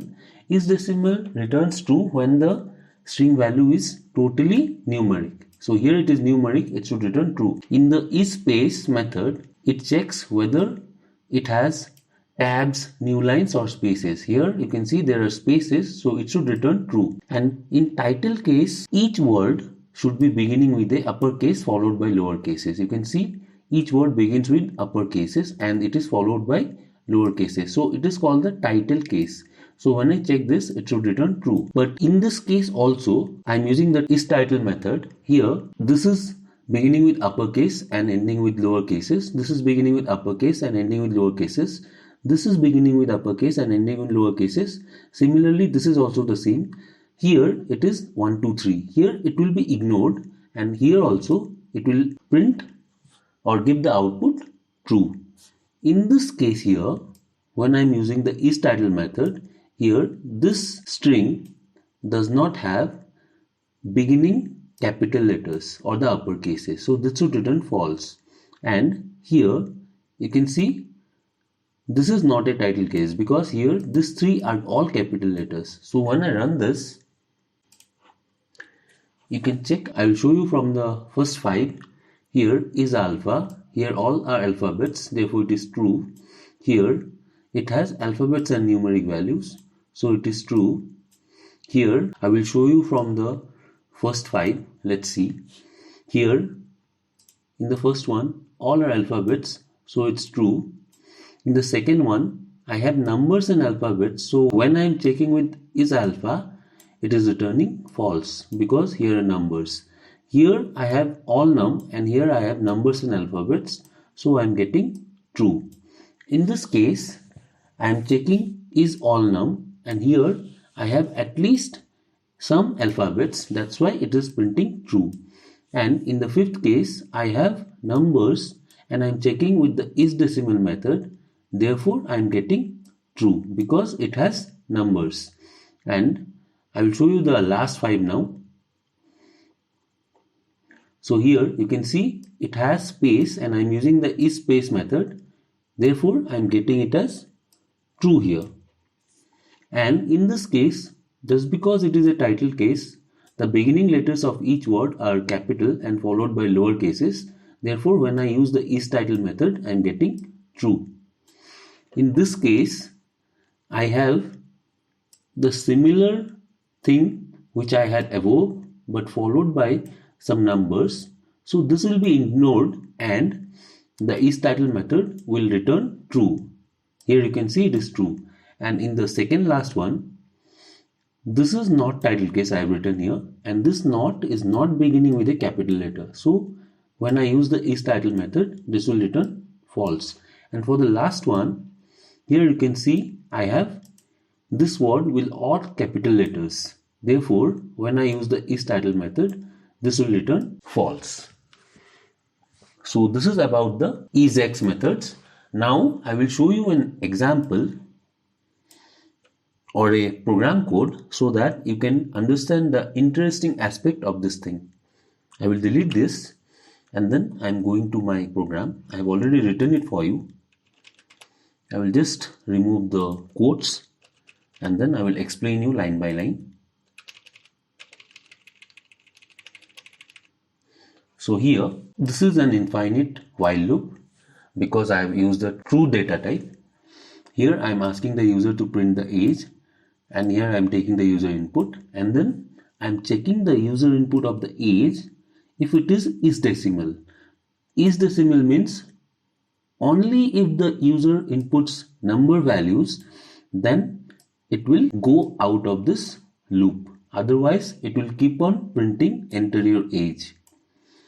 So as soon as the user gives numeric input, it will break and then it will go out of this while loop. And then it will come into this while loop, which is also infinite. Here I am using a print statement and telling the user to select a new password where the password should be letters and numbers only. Then I am taking the input from the user, his or her password, and then I am using the password with the check statement where I am using the if statement and checking password dot is all num. So is all num, what does it do? As I told you earlier, it checks whether the string has only letters and numbers.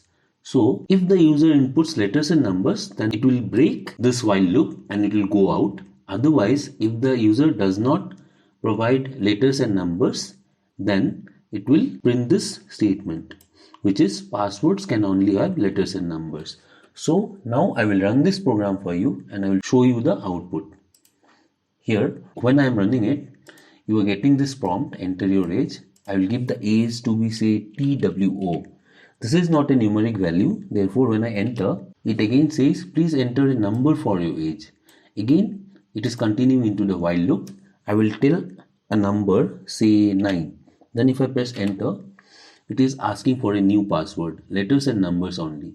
Now if I give say any characters and press enter, it says passwords can only have letters and numbers. Select a new password, letters and numbers only. So it is continuing into the second while loop. Now if I provide say text and then 1 2 3 and press enter, you can see it has gone out of this while loop and then it has finished the program. So this was a good example of how to use the isEx methods. Here I have used the isDecimal method, and you can store a user's password with the help of this example. So this is about the isEx methods. The next topic is the join and split string methods. So the join method is useful when you have a list of strings that need to be joined together into a single string value. So I will show you with examples. Let me show you in PyCharm how to use the join and the split methods. The split method is also used to split a total string into a list, and the join method is used to divide a list of string values into a total individual string. Let me show you so that you can understand better. I'll show it in PyCharm. I've already written the code for you. Here I have taken a spam variable where I have said join cats, rats, bats. Here I will use the separator here. This is the separator, or this is the jointer actually. I am using the comma here. Then I am telling the dot join method to join these strings cats, rats and bats which are present inside this list with the help of this comma. So when I run this print spam, it will join cats, rats and bats into a single string with the separator comma. In the second case, I have taken cheese, and you can see I have used this list and used the join method, and I have used the separator here which is a space. So when I print cheese, it should be my name is cheese separated by space. And in the third case, what I have done is I have taken the separator to be ABC here. And in the third variable table, what I have done is abc.join, my name is Simon. So when I run this, or when I print this table, I should get my, then ABC, then name, then ABC, then is, then ABC, and then again Simon. So when I am running it, I will show you what happens. In the first case, you can see that this comma comes between cats, rats and bats. Here you can see it is separated by this comma and this comma. In the second case, this space is the actual jointer or the separator. Here, this is the entire list. Here it has been separated and converted into a single string with this space as the jointer or the separator. In the third case, as I told you, my ABC name ABC is ABC and then Simon. So because I have used this ABC as the jointer here. So you can see in between all the individual strings, I am having ABC, ABC and ABC printed here. So this is the use of the dot join method. And let me go to the split method now. I have already written it for you. I will delete this and I will go to this split method. I will delete this as well. Here you can see I have one entire string, my name is Simon, and I am trying to split it. I am not giving any argument inside this. So what it will do is it will convert this thing or split this thing into individual list with values. The values will be my, then name, then is, then Simon. And in the second case, I am giving the split method with the argument ABC. So what will happen is the ABC from between the string will be removed and only my, then name, then is and then Simon will be stored in a individual list. Let me show you by running it. You can see in the first case it was a total string. Now it has been converted into a list with individual strings, my, then name, then is and then Simon. In the second case, I use the argument in the split method where I use the argument as ABC. Here what is happening is it is changing this entire string, and here ABC is getting removed and these things are converted into individual values in a list. Here you can see this is the output. So this is how to use the split method. Now I will tell you one more example where you can know the best use of the split method. I will delete this and I will show you the last one. Here I will show you the program which I have written already. You can see here this is a multiple line of statements. Here when I am using the split method and then giving the argument as /n, what it will do is it will remove the line spacing between this sentence, and then it will print the individual sentences into a list with values. Let me show it by running it for you. I will run it, and you can see that here dear Alice is a separate list value. How have you been? I am fine is a separate list value here. And in the same way, all the single sentences have been divided into a individual value in the list. You can see it is starting with a square bracket, that's why it is a list. This is the use of the split method with arguments. Here I have taken the /n as the argument, which is removing the line spacing and converting each sentence into a separate list value. So the next topic is justifying text with rjust, ljust and center. So this rjust, leftjust and center methods are actually useful when you have to print tabular data with the correct spacing. So let us go on to PyCharm so that you can understand it in a very good way.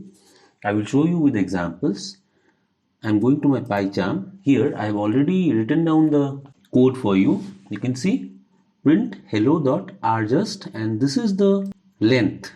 Here rjust 10 means we want right justification by the length 10, and it can be changed. It can be 20, and here in the left just also it is the same. We want left justification by the length 10. And there are some other methods, or there are some other ways to use the rjust and the leftjust. I will show you how to do that. Here I have written it for you. You can see that there are two arguments here. The first is the length, and the second is the characters that you want to be printed before or after the string values. So here it will print star. In this case it will print the hyphen, and then here I have taken the center method where I have taken the length to 20, and here in this case I have taken two arguments in the center method. Here the first argument is the length 20, and here it is the second argument, which is an equal sign, and this will be printed on the right and the left side of the hello string. Let me show you by running it. I will run it. Here I will show you from the first. Let's go to the top. Here hello.rjust 10. You can see that this is the space here, and this is the hello string. This is done by rjust. If I am giving 20, this is the second one. This has the total length 20, and then the hello string comes. And for hello world, rjust 20 will provide you the output like this. This is the rjust 20, and this is the ljust or the left justification with the length 10. This is the one. And for the next one, where I said I use two arguments, the first one is the length 20, and it is the star, which is the second argument. What it is doing is it is printing the star before doing the justification. And in this case, for the left just, the 20 is the length, and it is printing the hyphen. You can see here the hyphen has been printed, then it is justified to the left. And in the next one, it is center and 20. So hello will come at the center, and it will have 20 center justification, and here also it will have 20 center justification. So this means that hello will come at the center. And the last one is hello.center, where I have used two arguments, 20 and equal sign. So on both sides of the hello string, it will print the equal signs. You can see it here. So this is how you can use the ljust, rjust and the center methods for strings. As I told you earlier, the best use of ljust, rjust and the center justification is when you need to print some tabular data with some correct spacing. Then only this is of best use. The next topic is removing white spaces with rstrip, strip and the lstrip methods. So sometimes you may want to strip off white space characters, which may be space, tab and new line, from the left side, right side or both sides of a string. The strip string method will return a new string without any white space characters at the beginning or at the end. The lstrip and the rstrip methods will remove white spaces from either the left side or the right side of the string depending on the way you use them. Let me show you with the help of examples in PyCharm here. I have already written the code here. You can see I have a variable called spam where I have this value. Here I have deliberately put spaces before and after the hello world string so that I can use the left strip and the right strip methods and the strip method. Now when I use this print statement spam.strip, here what it will do is it will remove this right space and the left space and only print the hello world string. In the left strip method, what it will do is it will only remove this left space. In the right strip method, what it will do is it will remove only the right spaces. So when I run it, you can see here this was the hello world string which I had in the spam variable, and now it has only printed the hello world without any spaces. But in the else strip, what happened was it only removed the left side of the spaces. I will show you here. The left side of the spaces is not available, but in the right side there is a space available. As I am highlighting it, you can find that there is a space here. And when I did R strip, what happened was it removed the right hand side strip. So in the right hand side there is no space, but in the left hand side you can see that when I highlighted, you can see the space here. So this is the use of the L strip, R strip and the strip method. And again I want to show you one more example. I will delete this. Here you will know the use of the strip method with arguments. So you can see that I have a spam variable which has this string inside it, and I am telling the print statement using the spam.strip method. I am giving it this argument. You can see this argument. This is amps. I am telling this strip method that wherever you find from the end of the string this letter starting with A, M, P and S, just delete those things and return me the other values. It doesn't matter about the order of the alphabets here. It will only check the availability of these letters and delete them. Let me show you when I run it. You can see that, as I told you, from the end of the string these things have been removed, and here from the end of the string it has been removed, but in the middle it will not be removed because the strip method here with the arguments only checks the end of the strings and remove this characters. Only this part is being printed here, as you can see here. So this is the use of the strip method with arguments. The next topic is copying and pasting strings with the paperclip module. So what is actually the paperclip module?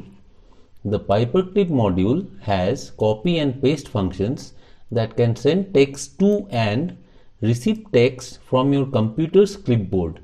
Sending the output of your program to the computer clipboard will make it easy to paste it to an email or an word processor or some other software. So basically paperclip does not come with Python. Let me show you how to install paperclip. I will go to my PyCharm and then here I will go to the terminal. Here you can see the cursor blinking. I will type the command pip install pyperclip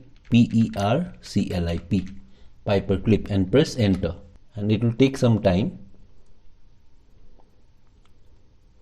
But you can see here it says requirement already satisfied because I have already installed paperclip version 1.8.1.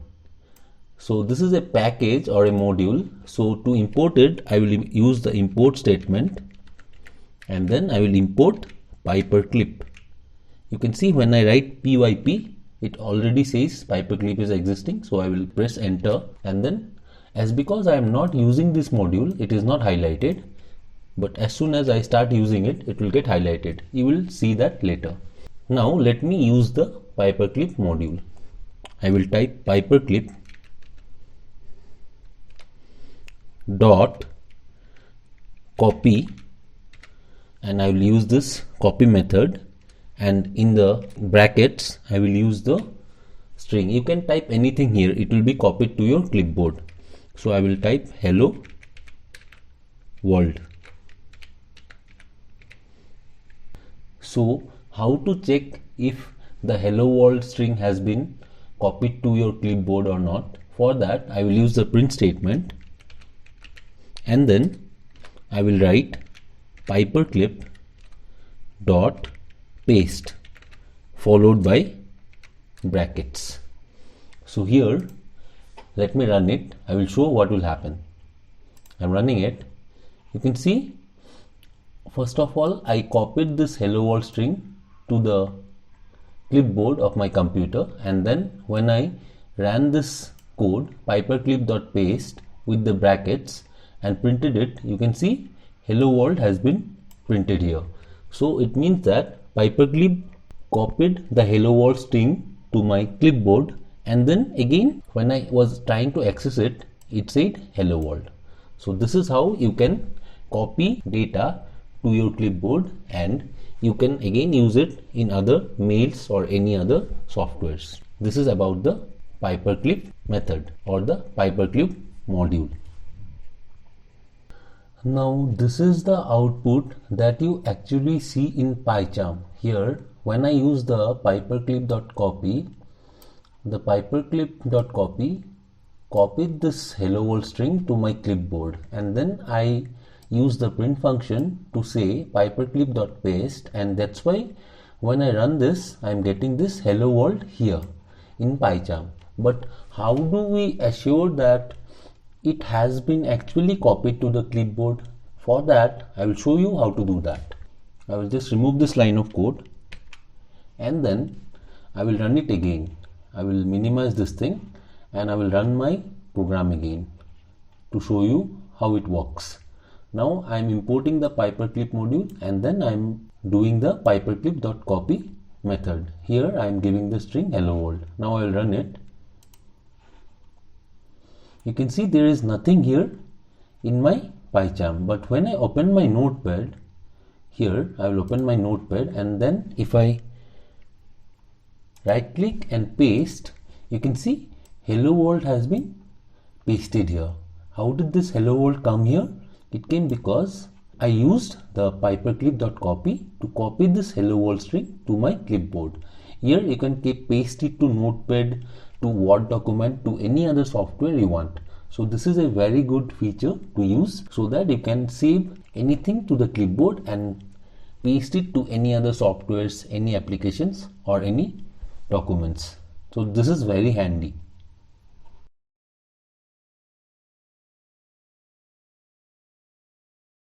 So the next project is the password locker. So I will tell you here, this is a very interesting program regarding the password locker, but it is not a secure password locker.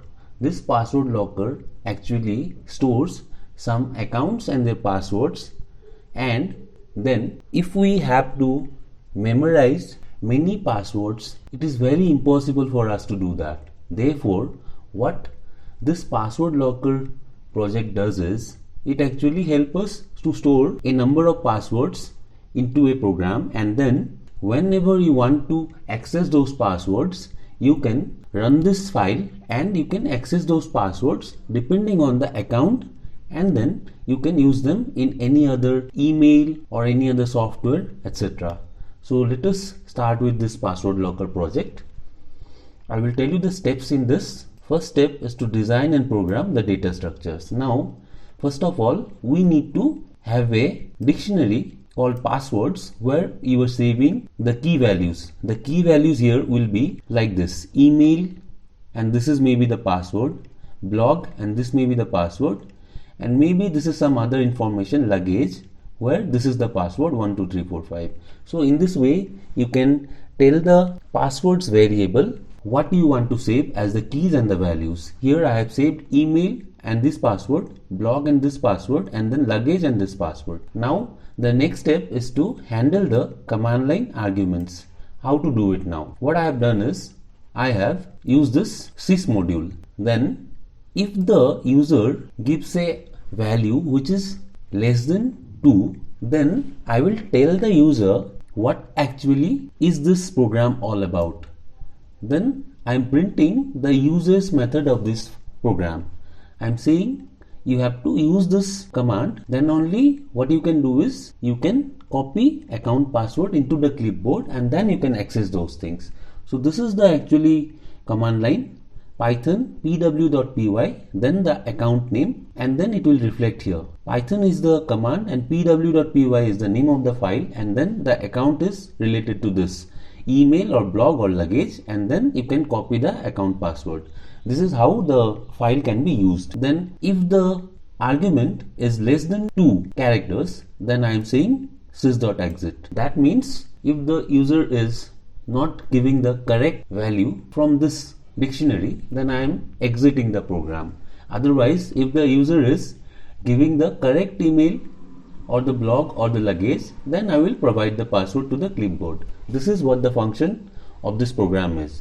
Now the third step will be to copy the right password. How to do that? We can do that using the paperclip module. Now what here happens is it will check if the account is available in this passwords dictionary, then it will copy the password of the account and it will print the statement like this: password for account copied to clipboard. Otherwise, if the account is not available in the passwords dictionary, then it will print the else statement, which is there is no account plus account. Plus account means the account input given by the user.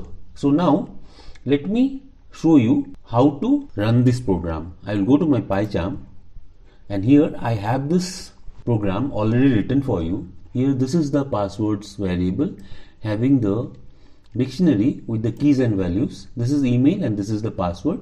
This is blog and this is the password, and this is luggage, some third key, and this is the password. Now I am importing the sys module here, and then I am checking if the length of the input provided by the user is less than 2 or 2 characters, then I will print the uses of this program, how to use it. I am saying use the code python pw.py, then give the account name, and then you can copy the account password. And then I am exiting the system because the input given was less than 2 characters. Now I am updating the account by telling that one command has already been given by the user. Then I am importing this paperclip and I am checking if the account given by the user is available in passwords.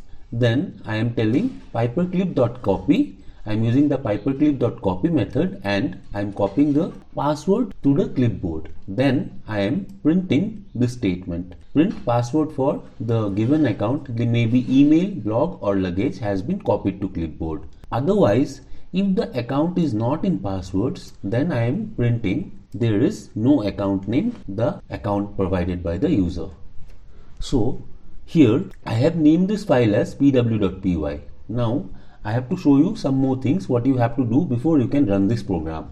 Right now my pw.py file is there in this directory. I will show you. You can see here this is my directory where the pw.py file is saved, and I will also show you where I have my Python folder saved. It is this. So this is the address, and for the other one, my Python file which I just now made, it is saved here. You can see this is the address. So this 2 address you have to copy, and then you have to create a batch file where you need to do some typing of commands. What you have to do is, I will show you. I have opened a notepad folder or a notepad file where you have to give 3 arguments. First one is you have to locate the directory where your Python executive file exists. So this is it. And the second one is you have to locate the address or provide the address where your Python file with the pw.py name exists, and then you have to give this command add pause. What this add pause does is it actually makes the command terminal wait for a while so that you can see what is actually happening. But if you don't give this add pause, what will happen is as soon as you run the program, it will directly terminate the command prompt. So you will not be able to see what is happening behind. So now after all this, what I have done is I am going to my command prompt and then I will clear the screen for you. What I have to do is I have to go to this directory because here I have my project file. I will copy this and then I will go to my command prompt, and here I will show you. I will do push D so that I can push the directory to my directory. I will give Control V and I will not give this. I will press enter. So here you can see the directory has changed. Now I can use the command which I had in my Python file. Here I will show you what is the command. It is python pw.py, then the account name. The account name may be email, blog or luggage. So I will copy this and then I will go to my command prompt, and here I will type this or paste this. Then I will remove this account because it is invalid. Now I will give any other thing. I will say E and press enter. Now as you can see here, it is telling there is no account named E. Right now it is displaying this thing because there is no account named E in this passwords dictionary. But if I change this, I will change this by again typing email and press enter. You can see now it is printing this statement, this one, password for email copied to clipboard, which is here. You can see it. Now if you want to see if it has really worked or not, I will show you by opening one new notepad file, and then this is the notepad file. Here I will just say Control V, which is the shortcut for pasting, and you can see this is actually the password related to the email account. I will go to my Python file. Here you can see this is actually the related password for the email account. I will right click on this, I will copy it, and then I will go to my notepad. Here I will again go below this and paste it so that you can find that both are exactly equal. So this is how this project is working. This is a very interesting project, the password locker, but this is not safe and secure, so you should not keep it accessible to everyone. You can but use it in a very different manner. When you have to do repetitive emails to someone, then you can use this program to save the time and also to remove the repetitive tasks and automate it with the help of this file. So this was the project. I hope you understood it.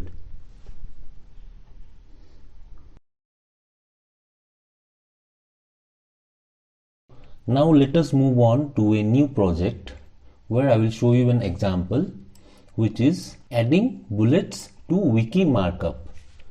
So what this actually means is, what our program should do is, I will tell you by showing this example. Here you can see that I have certain lines of sentences here. List of animals, list of aquarium life, list of biologists in my author abbreviation, and list of cultivators. What I want to do is, I want to copy this thing into my notepad, and then when I run my program, what should happen is, it should add a bullet in front of all the lines here. You can see that every line here has a bullet. So I want this to be done automatically by my program. So now the question comes, how do we do this? So there have to be 3 steps how you do that. I will show you. First of all, let me tell the steps. The first step is, you need to copy and paste from the clipboard. Then you have to do something with the text, and then you have to copy the new text to the clipboard. These are the 3 important things which you have to do in this program. So after that, what you have to do is, as soon as you have copied some text from the clipboard, you need to separate the lines of text in the step 2, and then you have to add the star, which is the bullet actually.